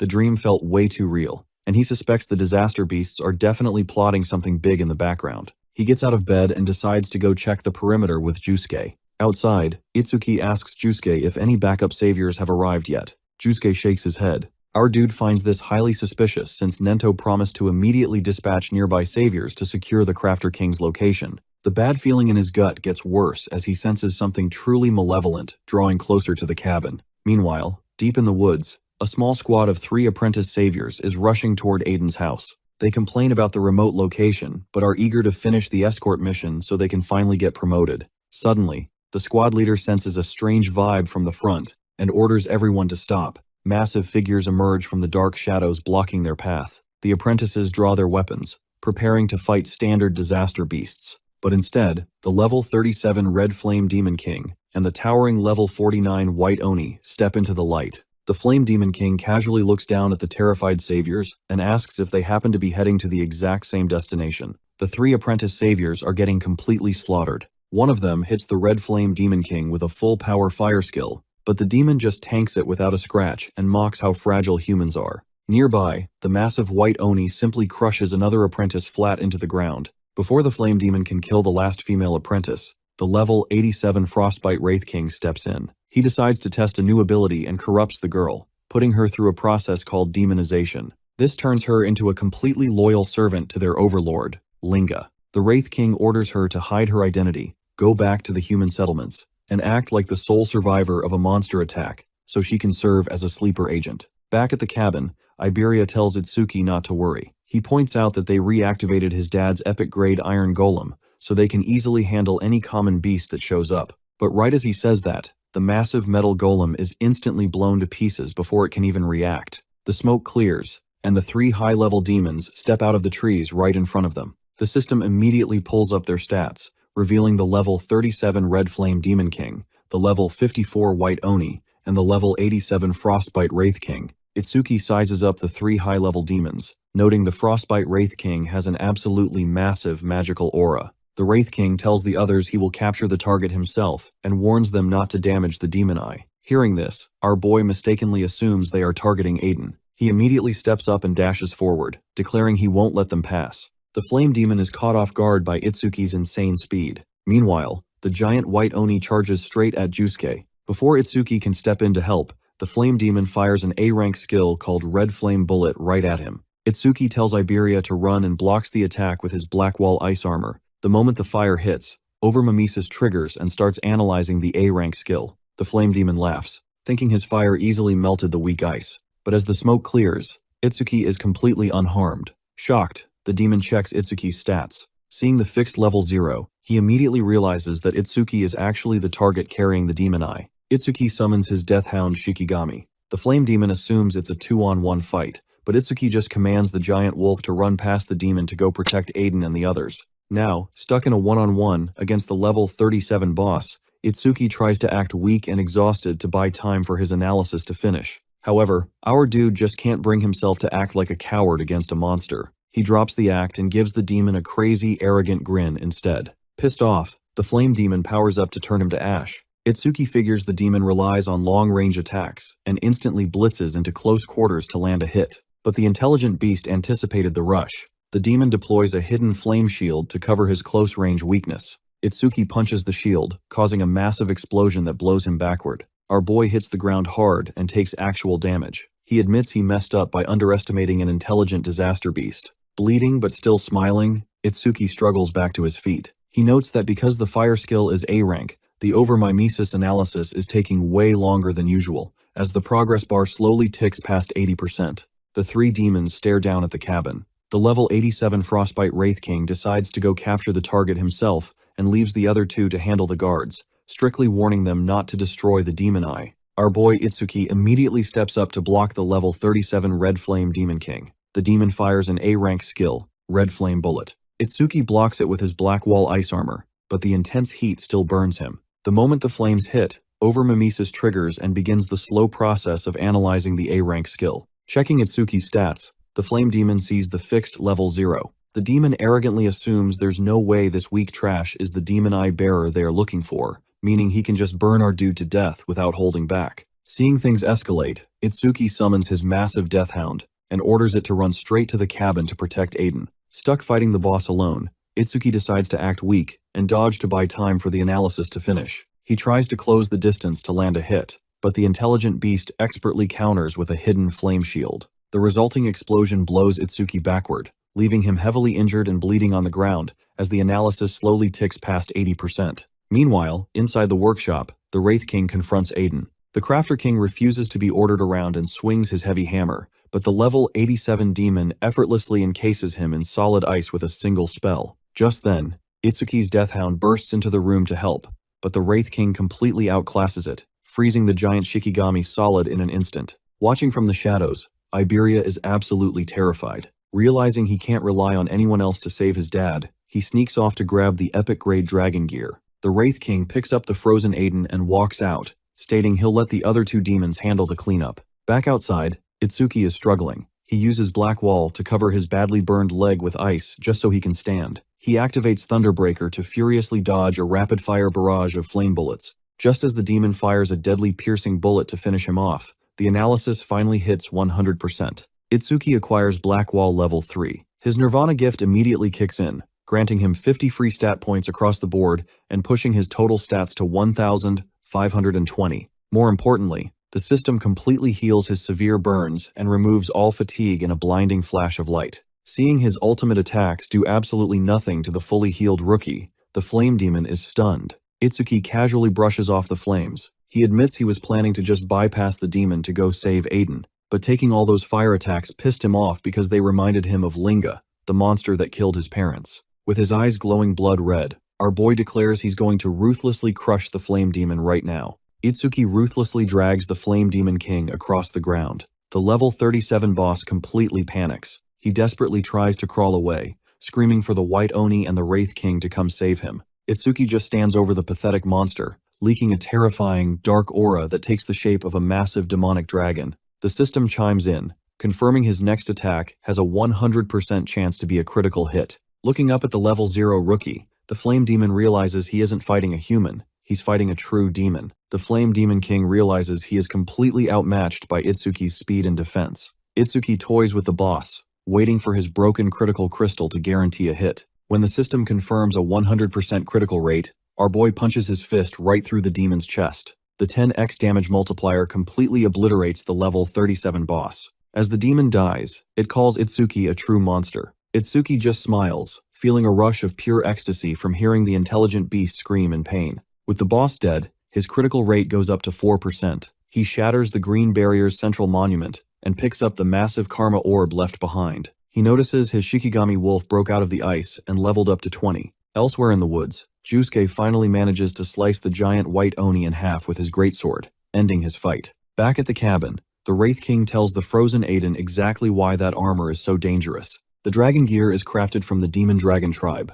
a race with such a strong life force that their scales retain a will of their own, even after death. Because Iberia wore the armor past its limit, his consciousness got completely swallowed by the gear. The ice violently shatters, and Iberia fully transforms into a rampaging, true dragon. The first day of the prophecy while Itsuki is heading out, Iberia looks worried and tells Itsuki to stay safe. Josuke watches them and asks Iberia if he really looks up to Tenma that much. Iberia confirms that he wants to become someone just like Itsuki. Josuke is confused and asks him why. He points out that Iberia has already met many amazing people like his father Aiden, the strongest warrior Teowajin, and the commander Izumi Nento. Josuke mentions that even he has more fame and battle experience than Tenma. He asks why Iberia chose Tenma specifically as his role model. Iberia is stunned by the question and realizes he has never actually thought about the reason behind his admiration. 10 years ago, a very young Iberia is shown cheering while holding a wooden sword. His mother smiles at him and asks if he likes his birthday present. Iberia is full of energy and swings the sword around happily. He tells his mother that he has already decided on a name for his new weapon. He proudly declares that he is naming it the Justice Unbeatable Hero Sword. Young Iberia continues to celebrate his birthday gift.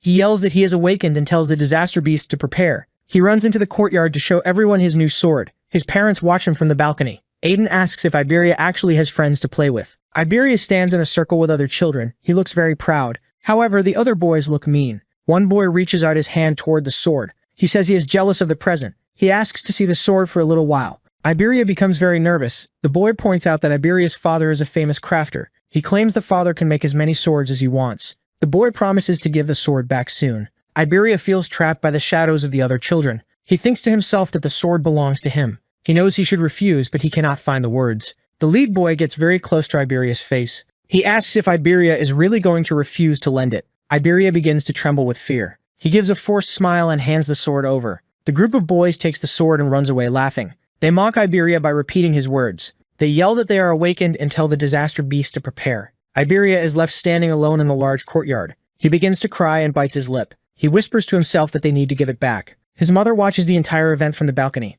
Young Iberia returns home to his parents. His mother welcomes him back and asks if he had fun playing. Iberia hides his sadness and gives a forced smile. He lies to her and says that it was very fun. His mother looks at his hands and notices something is wrong. She asks him where his wooden sword is. Aiden is working nearby and looks very stern. He says that the other boys took the sword again. The mother is shocked and says she needs to go get it back for him. Aiden stops her and looks at Iberia with anger. He says that even if she gets it back, the boys will just take it again. He tells Iberia that he cannot even protect things that are precious to him. Aiden yells that Iberia does not have the courage to call for help. He says he did not raise his son to be so spineless. Iberia hides in a dark corner and curls into a ball. He cries alone and feels very ashamed. He thinks about Josuke's question from earlier. He asks himself why he looks up to Itsuki so much. The story then moves forward a few months. Aiden is at a hospital. He is very angry and grabs a doctor by his clothes. He asks why the doctor cannot do anything more to help. The doctor looks sad and apologizes. He explains that they did everything possible, but Aiden's wife was always very weak. Aiden asks if they're supposed to just sit and wait for her to die. The doctor tells him to stay by her side because she does not have much time left.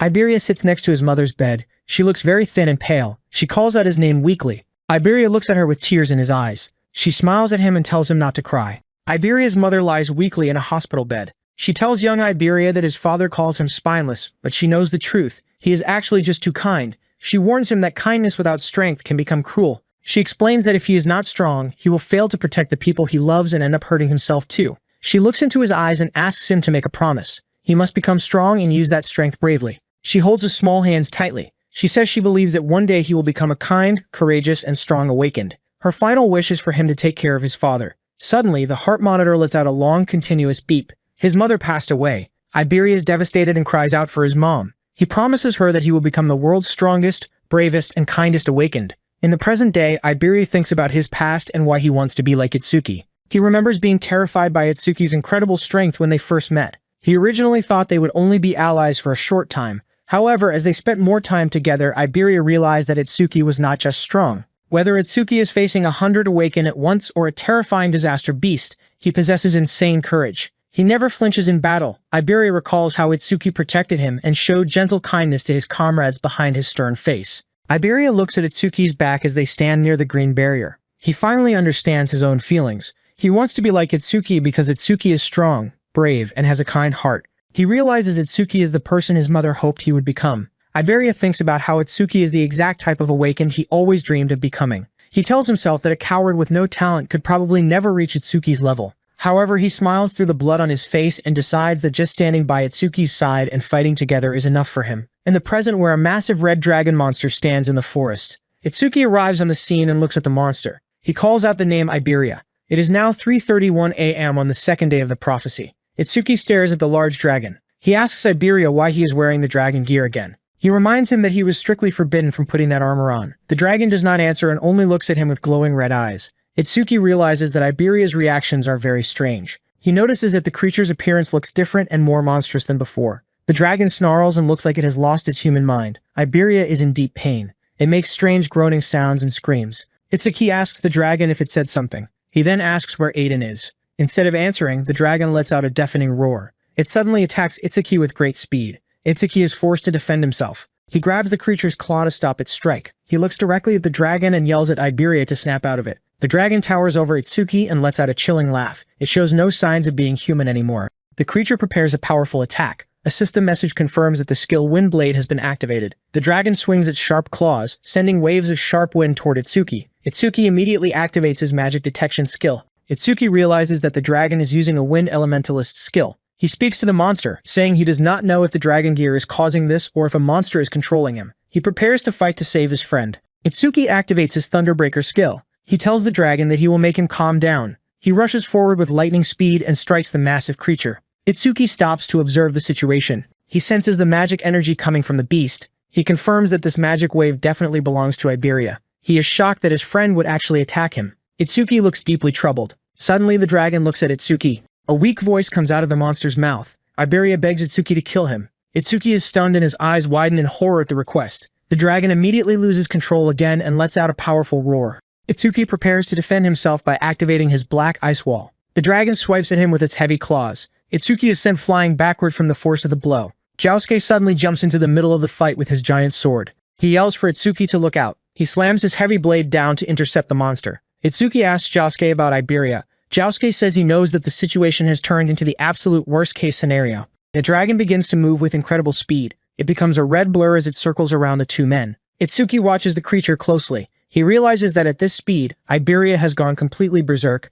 Itsuki looks at the massive dragon and realizes that the dragon gear has completely swallowed Iberia. He says that he must remove the armor from his friend's body quickly. Jusuke tells Itsuki it is useless. He explains that the gear has already fused with Iberia's body. Jusuke recalls seeing an awakened being taken over by the gear before. He reveals the terrible truth that the dragon gear will not come off until the wearer is dead. Itsuki is shocked by this news. Jusuke says they have no choice but to kill Iberia. He offers to be the one to finish him and tells Itsuki to leave if he cannot bear to see it. Itsuki stops Jusuke and says that he will be the one to do it. Jusuke refuses, saying he cannot let Itsuki do something so cruel to a friend. Itsuki reminds Jusuke that Aiden was kidnapped by the ice-using disaster beast. He tells Jusuke to go rescue Aiden while he handles the dragon. Itsuki summons his Shikigami, the Death Hound, and tells Jusuke it will track the enemy for him. He says he still has things he needs to say to Iberia. Jusuke agrees and says he is counting on Itsuki. Jusuke warns that if Iberia escapes, he will only grow stronger and more feral, so he must be stopped here. Itsuki watches Jusuke leave and looks back at the monster. He knows he must end his friend's life right now.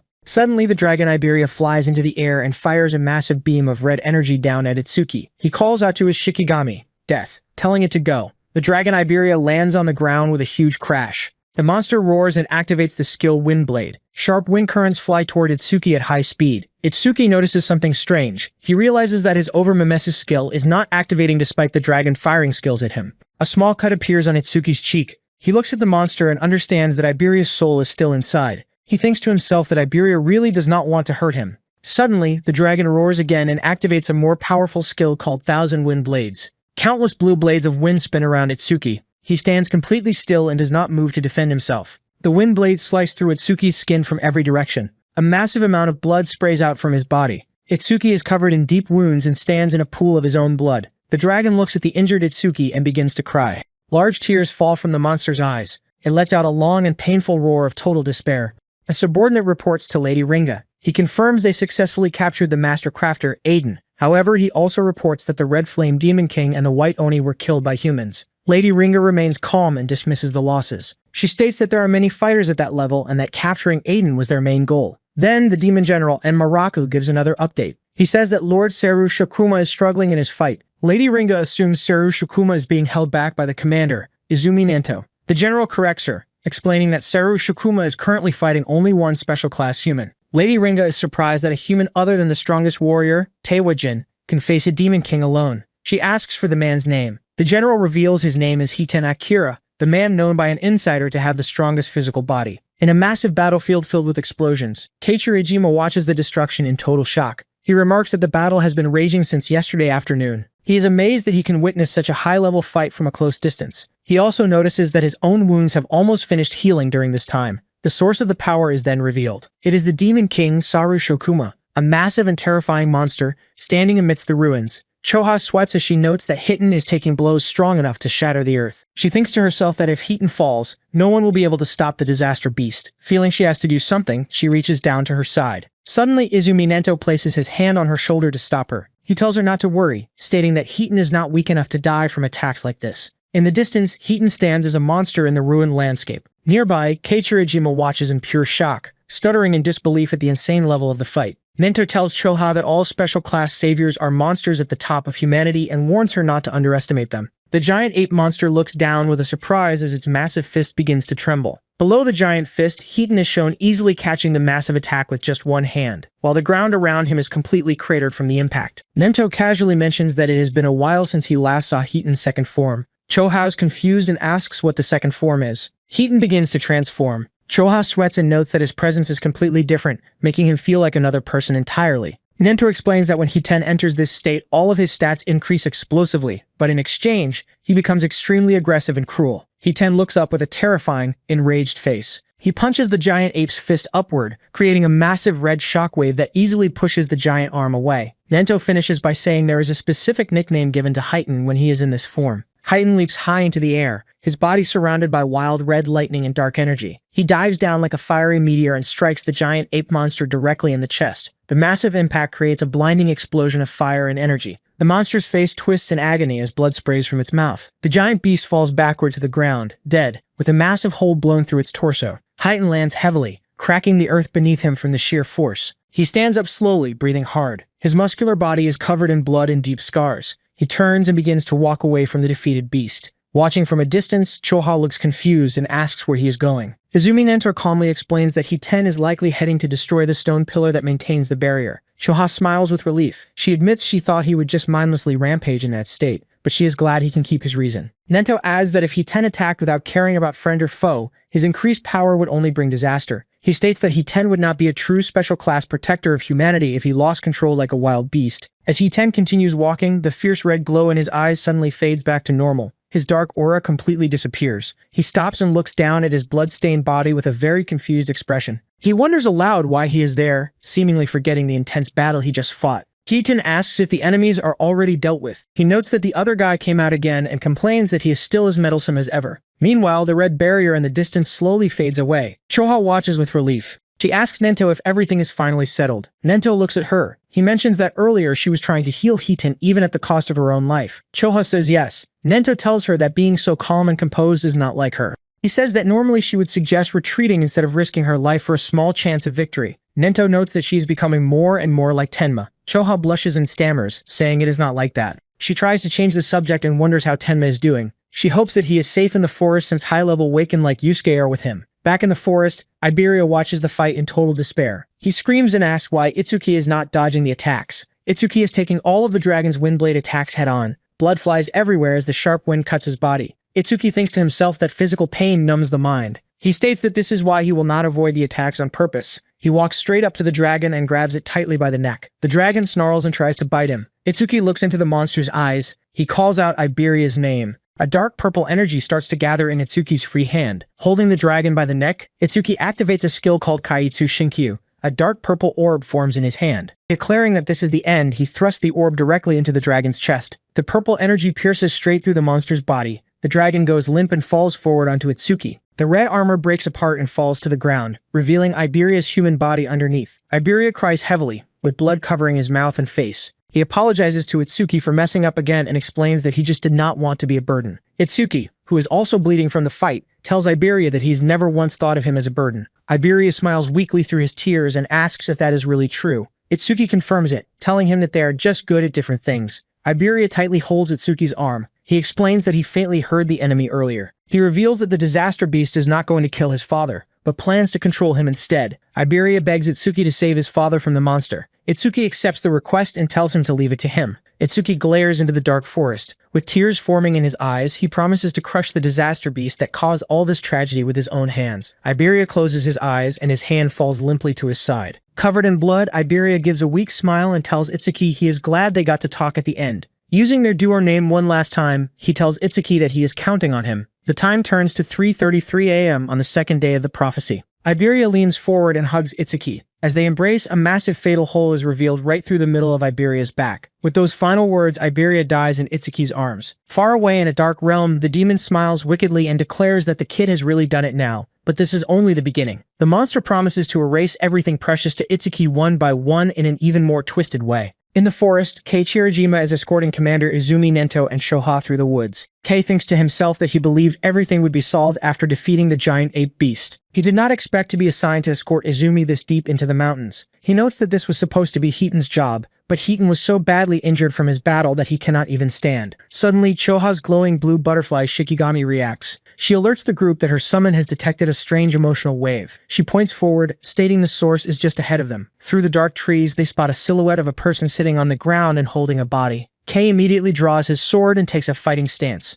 He yells out, asking who is there, and nervously wonders if the shadowy figure is a humanoid disaster beast. Kei Chirajima, Choha, and Izumi Nento approach a figure sitting in the dark forest. Choha recognizes the person's back and runs forward, calling out Tenma's name. She finds Itsuki sitting on the ground, tightly holding Iberia's lifeless body. Itsuki is covered in blood, and his face shows complete despair. He looks up and weakly says Choha's name. Choha is completely shocked by his severe injuries and desperately asks what on earth happened there. Suddenly, a voice from the dark says he will explain everything. Jusuke walks out of the shadows accompanied by the giant black wolf. He introduces himself as first-class savior Jusuke Bokuto. Izumi Nento asks why Aiden's guard is here instead of protecting the crafter. Jusuke remembers the horrific events, picturing Aiden frozen in ice and Iberia transformed into a dragon. Jusuke looks down with a dark, grim expression and tells Izumi that they lost the battle. The time changes to 3:34 a.m. on the second day of the prophecy. A system message reveals that the foretold battle ended in the worst possible outcome. Half of North Continent District 7 was destroyed. The demon successfully kidnapped the legendary crafter Aiden Hiss, and his son Iberia died. Standing before the group near a ruined building, Jusuke begins to explain exactly what happened after his master was taken. Jusuke sits at a table and his hands clasped together. He explains to Izumi, Nento, and Choha that he used the wolf Shikigami, death, to track the magic traces left by the disaster beast. However, Jusuke looks annoyed as he reports that they only found clones. He states that the disaster beast is extremely cunning. It expected to be tracked and deliberately left many clones behind so they could not locate it. Jusuke then asks how Tenma is doing. Choha looks very sad as she answers. She explains that most of Tenma's wounds are just scratches, so the bleeding is already stopped. However, she reveals that he stubbornly refuses her medical treatment. She says she can feel the flame of anger inside him burning even stronger than before. Choha is terrified that at this rate, his heart will be completely swallowed by hatred. In a dark room, Itsuki sits alone on the edge of a bed, looking down in complete despair. He stares at a framed family photo on a desk that shows a smiling Aiden, Iberia, and Iberia's mother. Itsuki begins to remember all his past moments with Iberia. He remembers Iberia first introducing himself, carrying an injured Iberia on his back, and Iberia happily hugging him while promising to never leave his side. He also recalls Iberia smiling and offering to give his Shikigami a new name. In the present, Itsuki's face is covered in dried blood and scratches, showing an expression of pure sorrow. He finally stands up in the dark room, looks at the giant wolf waiting beside him, and says,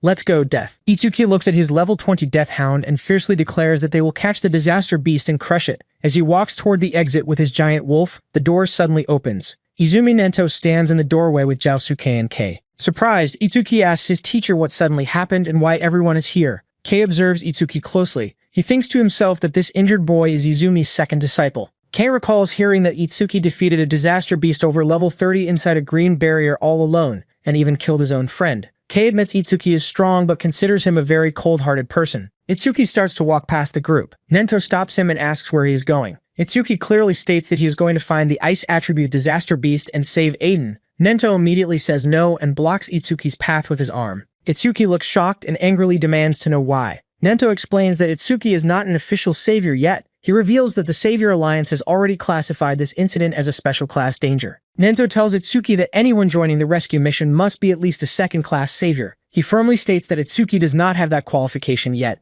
Itsuki clenching his fist in anger and asks if not being a savior means he has no right to help. He declares that he promised Iberia he would definitely save Aiden, stating he will go even if his teacher opposes him. Kei watches in shock, wondering how Itsuki dares to speak to Izumi like that. Choha looks worried and tells her father that he does not need to be so blunt. She asks if he understands Itsuki's fragile mental state right now. Izumi Nento then asks Itsuki if it would be okay if someone died because of him. Hearing this, Itsuki's eyes widen in pure shock and horror. Nento looks out the window and tells Itsuki that he understands his feelings. He admits that this situation happened because of his own mistake. He explains that he neglected Aiden's protection because he believed the disaster beasts were only targeting him. Itsuki looks down and clenches his fist tightly. Nento explains that the beasts went through a lot of trouble to capture Aiden, so they will not kill him easily. He warns Itsuki that challenging that disaster beast with his current strength would only result in dying for nothing. Nento then tells Itsuki that he has limitless potential and that surpassing the special class is not just a dream. He promises that if Itsuki reaches that level, he will tell the Alliance to let Itsuki handle Aiden's rescue. Itsuki looks up with renewed determination and asks what he can do right now to surpass the special class. Nento instructs him to join the Apex camp. Itsuki looks confused by the name. Nento explains that Awakened who rank in the top 10 in the Savior Alliance National Tournament preliminaries are invited to the Apex camp in Nakasu, which is hosted by the Savior Alliance. Nento adds that strong humans like Teiwajin and Hiten Akira all went through that harsh training. He concludes by saying that those who overcome this training become the key force. Izumi Nento continues his conversation with Itsuki. He explains that if Itsuki can safely overcome the trials of Apex Camp, he will not only rank high in the main tournament but also gain a direct shortcut to becoming a special class savior. Itsuki clenches his fist and confidently declares that he will join the Apex Camp. Nento agrees but points out that they must heal his badly injured body first. Later, Choha uses her butterfly Shikigami to heal Itsuki's wounds as he kneels on the floor. Itsuki looks over his shoulder and asks Choha if she knows anything about Apex Camp. Choha confirms that she does. She asks if Itsuki is actually planning to join the camp. Itsuki explains that his teacher recommended it is the perfect place to build his strength, and he asks if there is a problem with that plan. Choha explains that only the absolute best geniuses are allowed to join Apex Camp. Because of this high standard, people who were praised as geniuses their entire lives enter the camp only to realize they are completely ordinary compared to the others. Choha reveals that she has seen many of these people have their minds completely broken by this harsh realization. She warns Itsuki that Apex Camp is known as both a training ground and a graveyard for geniuses. She finishes by stating that the training is incredibly brutal and the stage difficulty is extremely high.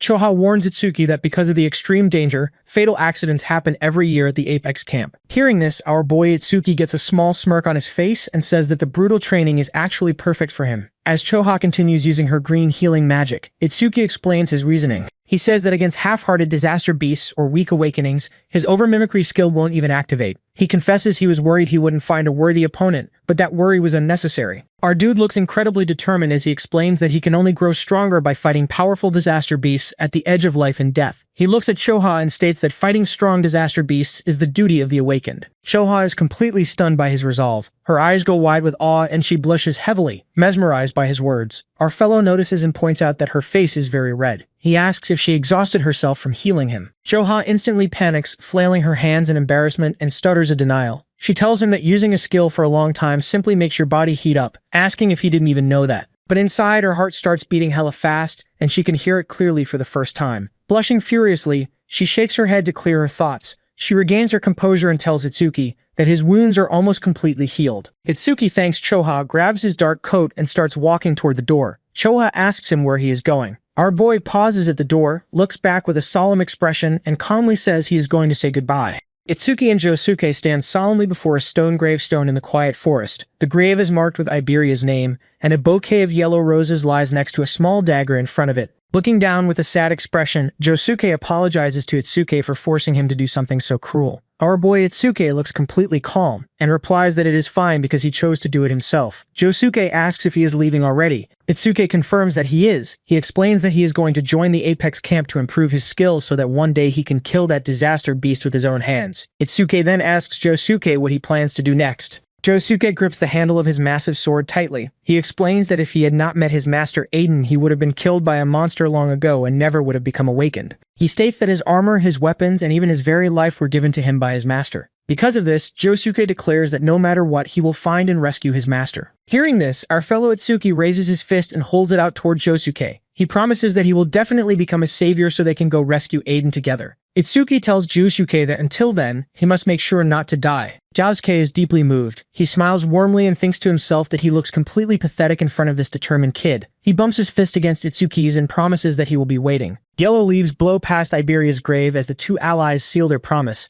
Choha and Nento watch Itsuki and Josuke fist bump from a distance. Choha remarks that Itsuki is amazing because he was completely broken physically and mentally just a few hours ago, yet he recovered so quickly. Nento looks through his mask and thinks to himself that Itsuki has only pushed his negative emotions deep down so he can unleash them all on the monsters one day. Nento turns to walk away. He explains that there are many suspicious details regarding this monster attack. He announces that he is going to gather the commanders from each continent to hold an emergency meeting. Nento tells Choha that he is counting on her to look after Itsuki while he is away. Choha blushes and gives a bright, happy smile, telling her father to leave it to her. As they walk, he points out that she looks unusually happy and asks what is wrong. Itsuki then asks Choha where his teacher Nento is going. Choha coughs nervously and says that his destination is classified, so she cannot tell him. She proudly puts her hand to her chest and declares that her father asked her to take care of Itsuki. She tells him that she is his official guardian from now on. Itsuki looks slightly annoyed and thinks to himself that he is not a kid who needs a guardian. He then asks what they are supposed to do next. Choha points forward dramatically with a confident smile. She loudly announces that they are heading to Nakasu immediately to join the Apex camp. Itsuki smiles and answers with a simple, "Roger." Choha stands tall and proudly extends her hand to lead the way. Suddenly, a massive, violent explosion shakes the earth in the distance,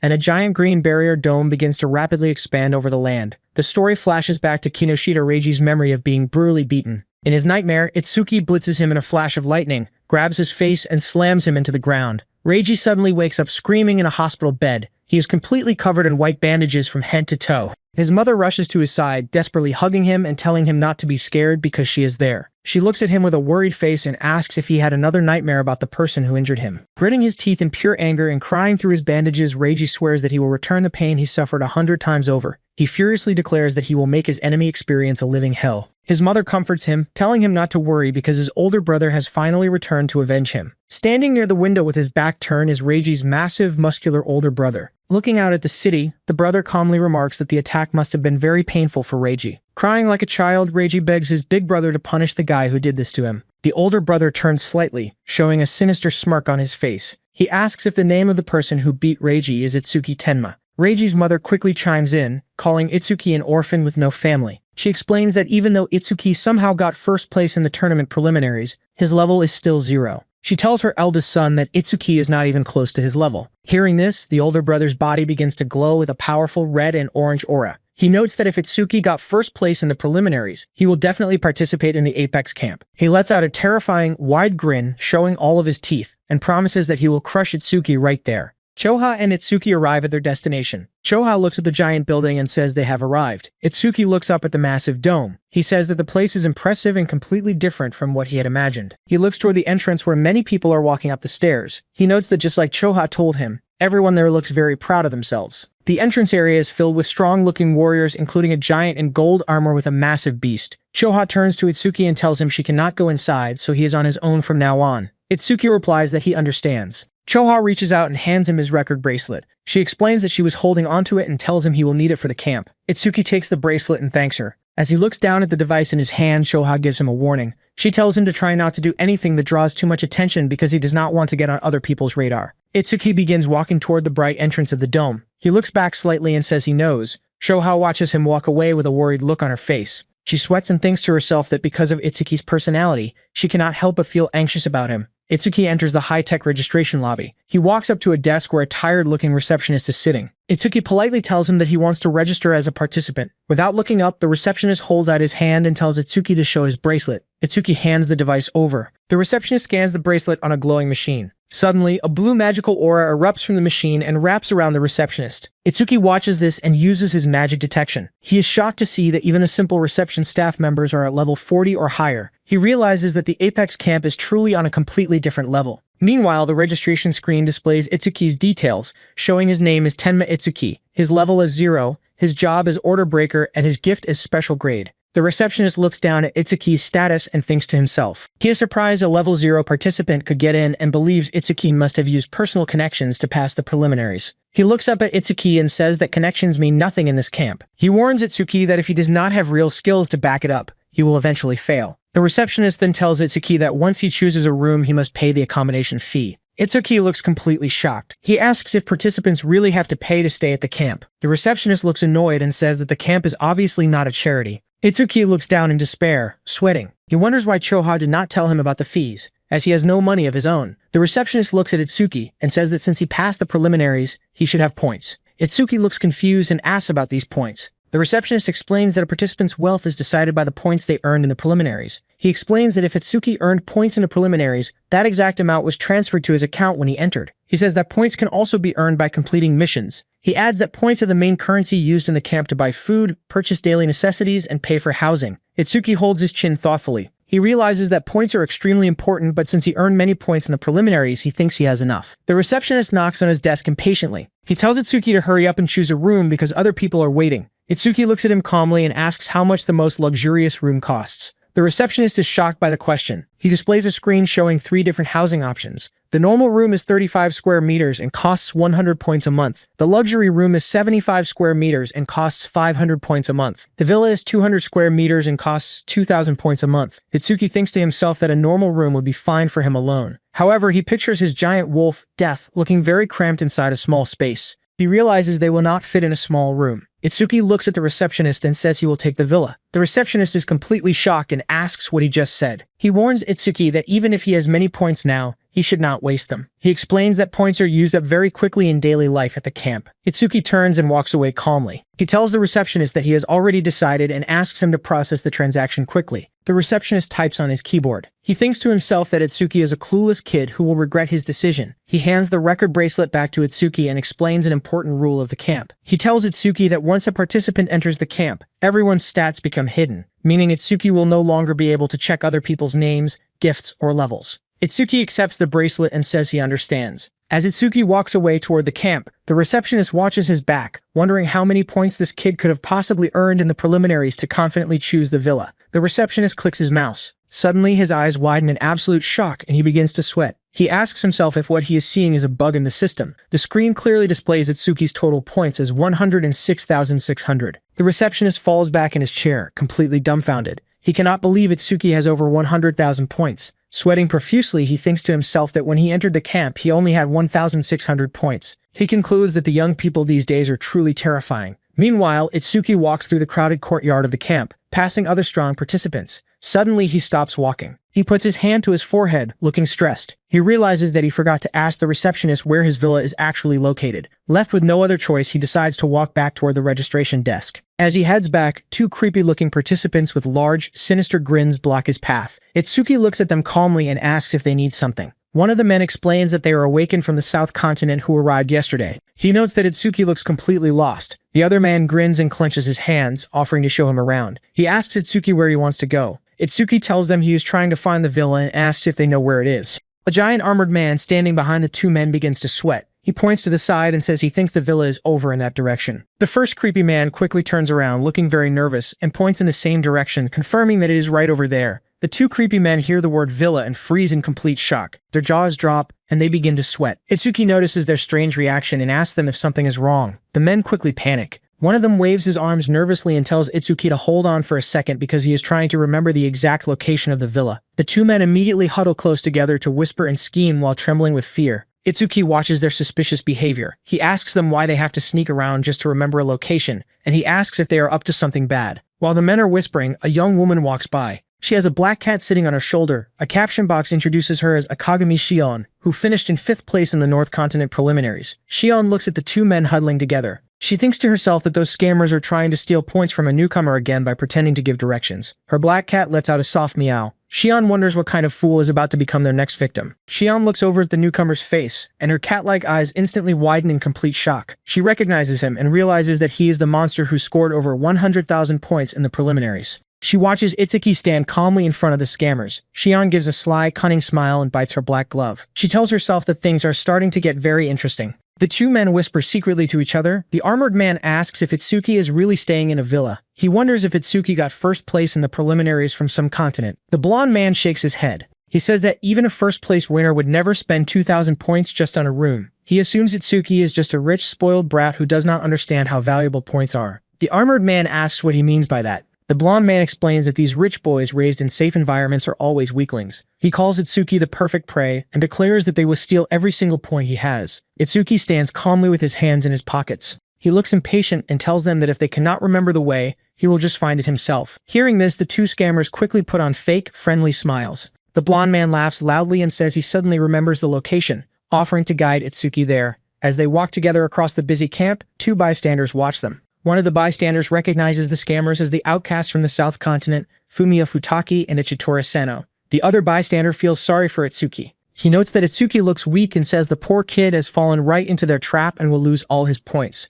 Itsuki continues walking and passes Gaku. Gaku looks back and recognizes Itsuki as the kid who asked strange questions before the trials. He notices that Itsuki got caught by those specific scammers. However, Gaku turns away and says it is not his problem. He states that he only has one goal in mind: to surpass Itsuki Tenma, the person who took 1st place in the North Continent preliminaries. Finally, the two scammers lead Itsuki to a massive, modern building surrounded by nature. They announce that this is the villa area. Itsuki looks up at the giant structure and simply notes that it is very big. The blonde man smiles evilly and cracks his knuckles. He demands that Itsuki pay a guide fee. Itsuki looks back over his shoulder calmly. He agrees to give them a tip for guiding him this far. The two men looked completely shocked because Itsuki agreed so easily. Itsuki raises his hand to show his bracelet and asks how much they want. The armored man starts to ask for at least 500 points. The blonde man quickly covers his partner's mouth and calls him an idiot. He demands 1,000 points instead. Itsuki notes that 1,000 points is a bit much, but he agrees to pay it. The scammers look surprised again and ask if that is really okay.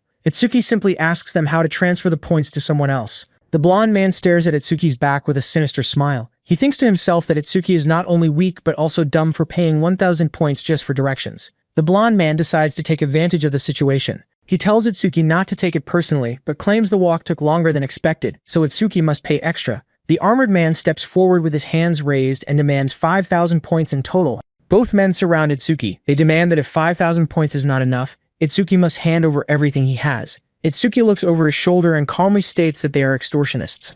The blonde man and the armored man flinch and sweat in surprise. The blonde man notes that Itsuki's demeanor has suddenly changed. The blonde man yells aggressively, telling Itsuki to blame his own carelessness. The armored man demands the points and threatens that Itsuki will regret refusing. Itsuki's dark red aura grows even larger. He declares that he is seriously angry right now. Taking a heavy step forward, he warns them not to complain about what happens next. The blonde man boasts that he took 6th place in the South Continent preliminaries and refuses to lose to trash. He charges forward and uses a B-rank skill called Lightning Punch. He thrusts his lightning-covered fist directly into Itsuki's chest, threatening to turn him to ash. Itsuki takes the direct hit completely. System notifications appear, confirming that Itsuki absorbed the B-rank lightning attack using his Thunder Roar wave skill. This absorption grants him a 10% increase in agility, bringing his total agility to 475. The blonde man's eyes widen in absolute shock as he realizes his strongest attack did not even move his opponent. Without a moment's hesitation, Itsuki delivers a brutal backhand slap directly to the blonde man's face, sending him flying backward through the air. The armored man screams in absolute terror, calling Itsuki a demon. Itsuki thrusts his fist straight down toward the man. A system notification pops up confirming that Itsuki's next attack has a 100% probability of being a critical hit. Suddenly, the glowing fist stops just inches away from the armored man's face. The man trembles and sweats heavily, staring in shock as he stammers that Itsuki stopped the attack. Itsuki stands over the defeated man and looks at his own fist. He thinks to himself that if a critical punch landed directly on the man, it would definitely blow his head completely off. He notes that the fatal strike was almost irreversible. With a cold expression, Itsuki simply orders the two men to get lost. The blonde man and the armored man immediately turn and run away in pure panic. They sprint down the street together, screaming to run and calling Itsuki a monster. Up on a nearby balcony, Akagami Shion watches the end of the fight. She stretches her arms behind her head and smiles. She thinks to herself that those two men ranked 5th and 6th in the South Continent preliminaries, so she expected Itsuki to struggle a bit. Seeing his overwhelming victory, she remarks that he really is a terrifying man. Suddenly, a loudspeaker on a street pole turns on. It announces that all participants must gather at the Apex Plaza immediately because the Apex Camp entrance test will begin shortly. Hearing this, Shion smiles confidently. She tells her black cat, Mi-chan, that it is time to get to work, and she leaps down from the high balcony. Itsuki also listens to the announcement as he walks down the street. He remembers Choha's warning that 50% of the participants get eliminated at this exact stage. Itsuki decides that he will have to give the test everything he has. Itsuki walks alone toward a large crowd of armed fighters. He observes the group and thinks to himself that these must be the elite warriors from each continent. He notes that they all look very impressive. Suddenly, Itsuki reacts instantly and leans back. He quickly throws a fast, powerful punch to counterattack. He stops his fist just inches away from the attacker's face. He is shocked to see his friend Seiya. Rikuru walks up to them with a smile and his hands behind his head. Rikuru teases Itsuki, saying that throwing a punch at Seiya is a very bold greeting. Itsuki lowers his hand and apologizes, explaining that he thought she was an enemy. Seiya looks concerned and tells Itsuki that he is still as paranoid as ever. Rikuru then looks around and asks Itsuki where Iberia is, pointing out that the two of them were always together like glue. Hearing Iberia's name, Itsuki's face instantly fills with deep sadness. He remembers the image of Iberia smiling at him while dying and covered in blood. Seiya asks if Iberia got injured during the last enemy attack. Itsuki answers that Iberia stayed home. Rikuru puts his arm around Itsuki's shoulder to comfort him. He tells Itsuki not to look so sad, assuming it is just a minor injury that will heal with rest. Rikuru then decides to tease Seiya. He tells Itsuki that ever since the attack started, Seiya has been spacing out during her training because she was so worried about him. Seiya gets very embarrassed and punches Rikuru hard in the face. She thinks to herself that the recent attack made her realize just how weak she truly is. Itsuki declares that he is going to get stronger at the camp with everything he has. Rikuru sweats and looks shocked, asking Itsuki how he could possibly consider himself weak. Suddenly, a man with a megaphone yells for everyone to be quiet and announces that the entrance test is about to start. The announcer tells the massive crowd of participants that before their life at Apex Camp begins, they must know one important rule. He explains that all personal information except their names is now kept strictly private. He states that no matter what glory they achieved in the past, everyone here starts over from zero. Rikuru looks surprised and questions if everything is really hidden. He opens his status screen and tells Itsuki to check it for himself. The glowing blue screen shows Rikuru's name, but his level, gift, skills, and overall status are all listed as private. Itsuki looks at the screen and confirms that the information is completely blocked. A giant blue portal opens in front of the crowd. The announcer declares the start of the entrance test and instructs the participants to enter the venue one by one in order. The participants begin walking through the portal. Inside, Seiya looks around in awe. She notes that the interior is huge and even bigger than the preliminary venue. Suddenly, a voice calls out to him from behind. The voice asks if Itsuki is the guy who insulted them from the South Continent. Itsuki stops and looks back in confusion. He turns around to see a man wearing a cape standing confidently with his arms crossed. Standing right behind this man are the two scammers Itsuki defeated in the streets earlier. They both look beaten up, covered in bandages, and are glaring angrily at Itsuki. A system text reveals that the man is Kagen Imamichi, the person who took first place in the South Continent preliminaries. The two scammers point at Itsuki. They complain to Kagen Imamichi that Itsuki attacked them when they asked for a guide fee. They also lie, claiming Itsuki mocked the South Continent awakened as a worthless mob. Kagen glares at Itsuki and asks him to explain himself. Rikuru and Seiya quickly step up behind Itsuki to help. Rikuru points his finger at Kagen and defends his friend. He states that Itsuki is not a bad person and calls the situation a misunderstanding. Rikuru guesses that the two scammers tried to extort points and got beaten up instead. He tells Kagen that he should be thanking them for educating his underlings. Hearing this, Kagen dashes forward with incredible speed. Kagen warns Rikuru not to touch him with filthy hands, threatening to rip his arm off. Rikuru grinds his teeth in shock as the attack approaches. Suddenly, Itsuki steps between them. He places his hand on Rikuru's shoulder to safely pull him back. Itsuki stands face to face with Kagen. Itsuki says he has no intention of explaining every little detail. Then, Itsuki glares directly at Kagen and issues a deadly threat. He warns Kagen not to lay a single finger on his friend, or he will kill him. Kagen is instantly pushed backward by the intense pressure of Itsuki's aura. He slides across the floor in surprise. Saya quickly steps into the middle of the group and asks everyone to stop because the test is about to begin. The blonde scammer also warns Kagen that starting a fight here will result in a penalty. Kagen calms down and lowers his head. He tells Itsuki that there is a training ground in the camp where trainees can fight without punishment. He challenges Itsuki to settle things there after the test. Itsuki looks back calmly and accepts the challenge. The participants look inside and notice that the entrance is pitch black. They nervously wonder how they're supposed to take a test in such a dark environment. Suddenly, bright white lights click on inside the dark corridor, illuminating the path ahead. The announcer appears and says he is glad everyone is fired up, hoping they keep that energy until the test ends. He surprises everyone by stating that there are no rules. He explains that the participants will enter 4 different rooms behind him to take 4 separate tests for defense, strength, agility, and magic. They can decide the order themselves. He clarifies that there are no restrictions on equipment, items, or skills. The only goal is to raise their stats as much as possible and pass. He details the grading system. Scores above 80 earn bonus points. Scores between 60 and 80 require additional training, and scores below 60 result in failure and expulsion. The participants are excited about having no restrictions. Rikuru wishes he had gotten some items from their teacher, feeling disadvantaged being empty-handed. Sayer reassures him that their training will be enough. Rikuru asks Itsuki which stat test they should start with. Itsuki calmly says any test is fine since they have to take them all anyway, suggesting they start with the nearest one. Rikuru points out that the nearest room is the defense test, which is perfect for him since he is a metal element user. They enter the large defense room and see a strong-looking man waiting for them. The system reveals he is a level 40 earth element user. The examiner welcomes them to the defense test. He makes several rocks float around him with his magic. He explains that he will attack them with 5 kinds of rocks ranging from difficulty levels 1 to 5, and their only job is to block them. The examiner calls for the trainees to step forward when their names are called. He announces Rikuru from the North Continent as the very first participant. Rikuru looks surprised to be called first. Seiya tells him to do his best while our boy Itsuki watches calmly with his arms crossed. Rikuru walks forward with a confident smile, telling his friends to relax because he will easily withstand some rocks. The examiner informs him that he can activate his defensive skills before the test starts. Hearing this, Rikuru smirks and decides to go all out right away. He activates his C-rank skill, Metallization. His entire body instantly turns into shining silver metal, boosting his defense to 258. Rikuru raises his fists and challenges the examiner to bring it on. The examiner raises his hand and summons a small glowing rock, announcing difficulty level 1. He fires the rock at high speed. The projectile hits Rikuru's metallic arm and harmlessly shatters into dust. Rikuru grins and boasts that the attack did not even hurt. Our guy gets a bit ahead of himself and tells the instructor that the first level is too boring, demanding he skip straight to level 2. The examiner calmly agrees. He raises his hand and summons a massive glowing sphere of spinning earth. The examiner launches the huge boulder directly at Rikuru.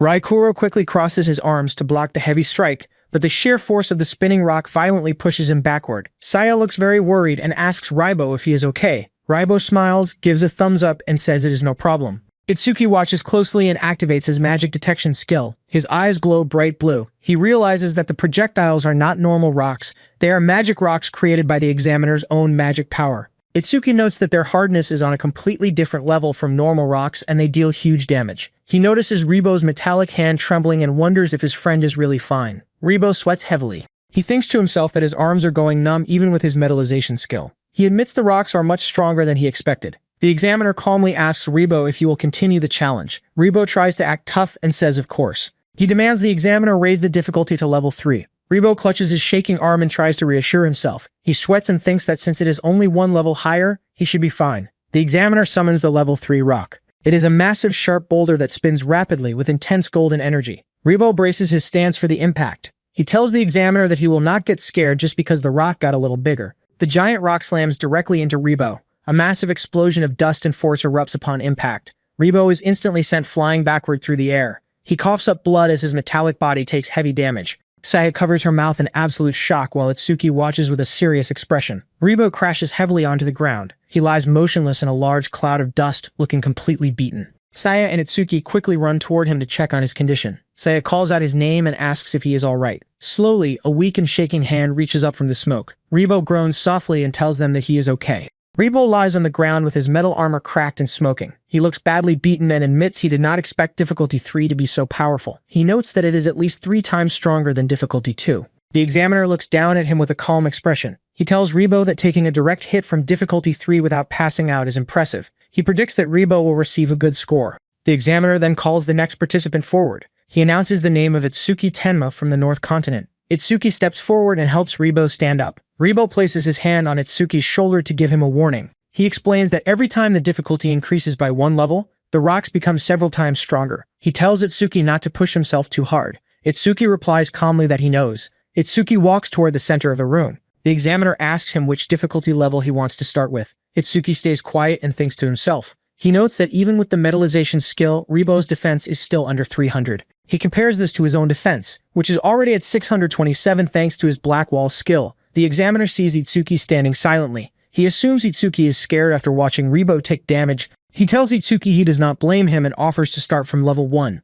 Itsuki simply says the number 5. The examiner is shocked and asks him to repeat what he said. Itsuki holds out his hand with a serious and confident expression. He declares clearly that he wants to challenge difficulty 5. Ribo and Saya look completely shocked by his choice. Ribo yells at Itsuki not to overdo it. He reminds Itsuki that difficulty 3 was his limit even with metal armor and calls difficulty 5 insane. Other participants in the background start whispering among themselves. They call Itsuki a reckless show-off. One man wonders if this is the person who took first place in the North Continent preliminaries. Another man quickly dismisses the idea, stating there is no way such a weak-looking guy could be the national first place. The examiner raises his hand and summons the level 5 projectile. It is a massive, jagged boulder surrounded by intense, glowing orange energy. The examiner glares at Itsuki and thinks to himself that every year there is always a reckless attention seeker. The examiner thinks to himself about reckless attention seekers. He notes that they always end up severely injured or unconscious. They cannot take the other tests and are forced to leave the camp. The examiner's eye flashes with purple light.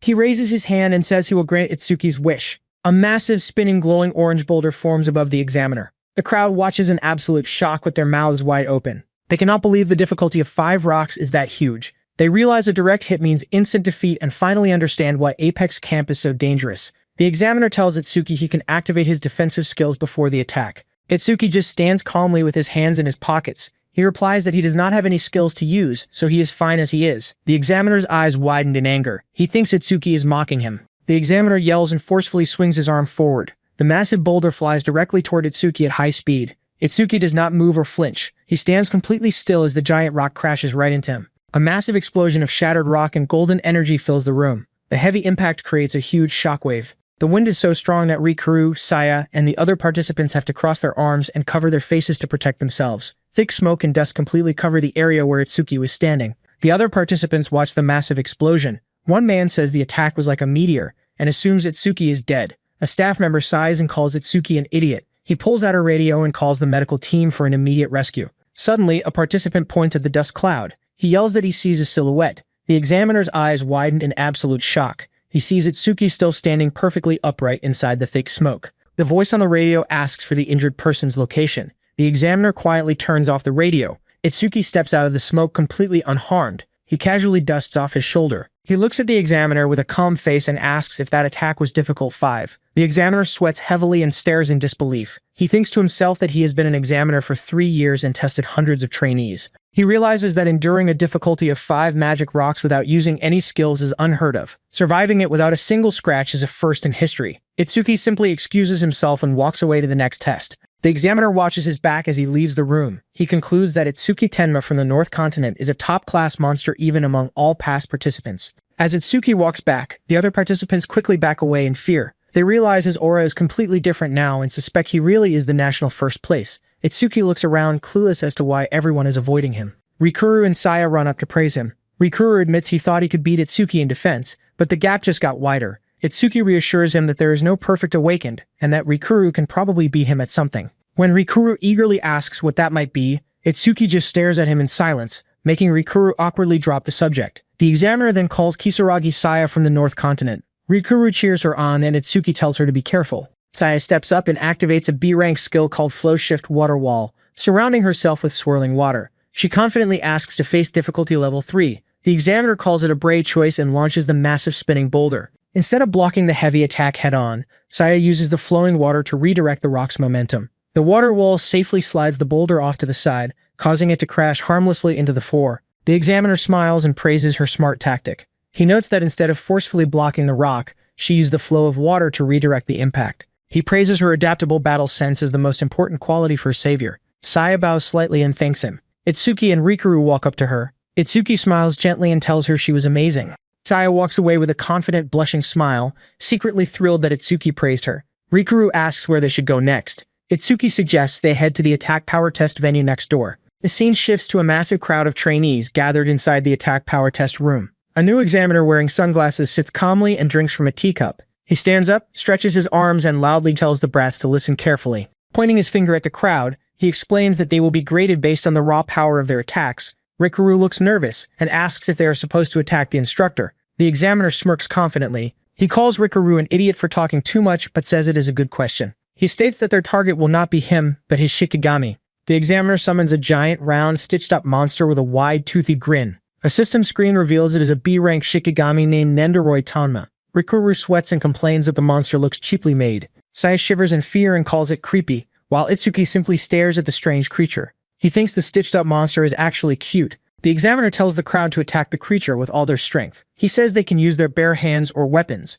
Gaku laughs loudly and calls the Shikigami a punching bag. He asks the instructor what happens if they accidentally destroy it. The examiner smirks and tells them not to worry. He states that even a level 50 awakened might not be able to destroy this monster. He explains that the Shikigami, named Tanma, will score them based on the power of the attacks it receives. To demonstrate, the examiner casually throws a punch at the Shikigami's large stomach. The creature bends from the impact and speaks out, announcing a score of 50 points. The examiner explains that a perfect score is 100 points. He looks at the trainees and states that to get a perfect score, an attacker needs to be around his level in the 40s. He declares that a perfect score is completely impossible for level 10 brats. The examiner sits back in a chair and announces the start of the test. He calls the first participant forward, a man named Yuichiro Hanma from the East Continent. Yuichiro steps up with a confident smile. He thinks to himself that if a careless punch scored 50 points, he can easily get 100 by going all out. Rikuru watches and agrees, stating that the Shikigami looks extremely weak. Itsuki looks at Rikuru with a serious expression. He warns his friend not to be fooled by the monster's appearance. Itsuki explains that the examiner is over level 40, meaning his casual punch has power far beyond their own attacks. A system screen reveals the examiner is a level 45 Shikigami user. The examiner sits calmly, sipping from a teacup, and tells the participant to attack Tanma whenever he is ready. Yuichiro powers up his arm with bright green energy. He says he feels bad attacking a harmless-looking Shikigami but needs to stay in the camp. He swings his glowing green fist hard and yells for the monster to return to the dirt. The punch lands directly on a stitched-up monster. The Shikigami simply announces a score of 37 points. Yuichiro collapses to the floor in disbelief. He complains that he only got 37 points even though he used a skill to enhance his punch. The examiner casually sips his tea. He tells Yuichiro to stop whining and calls for the next participant. Other trainees step up to take the test. A man throws a flaming punch but only scores 28 points. A woman swings her sword and scores 49 points. Another man lands a powerful ice attack and scores 77 points. The examiner ignores the fights and casually reads a swimsuit magazine. He calls the next participant, Gaku Oe from the North Continent. Gaku steps forward with his giant hammer resting on his shoulder. He calls the previous participants pathetic for failing to reach 80 points. Gaku stares at the smiling Shikigami with a serious expression. He realizes that the monster must actually be very tough, but he prepares to take his turn. Gaku Oe swings his giant hammer downward with intense red energy. He declares that he has absolute confidence in his power. The heavy weapon crashes down, creating a massive explosion of light and sparks. The examiner peeks over his magazine and admits the attack is not bad. The Shikigami's head stretches out from the dust and announces a score of 91 points. Gaku clicks his tongue and looks annoyed that he did not get a perfect 100. He rests his hammer on his shoulder and decides the score is good enough. He firmly believes that nobody present can beat him in raw power. Gaku walks away through the crowd, unknowingly passing right by Itsuki, Rikuru, and Saya. He wonders where Itsuki Tenma is and how many points he will score. Suddenly, the examiner calls the next participant forward. He announces the name of Itsuki Tenma from the North Continent. Gaku stops walking immediately. His eyes widen and glow a fierce red. He turns around with a highly excited and aggressive grin. He thinks to himself that Itsuki was here all along and he finally gets to see his strength with his own eyes. Itsuki casually rubs the back of his neck as he steps forward to take the test.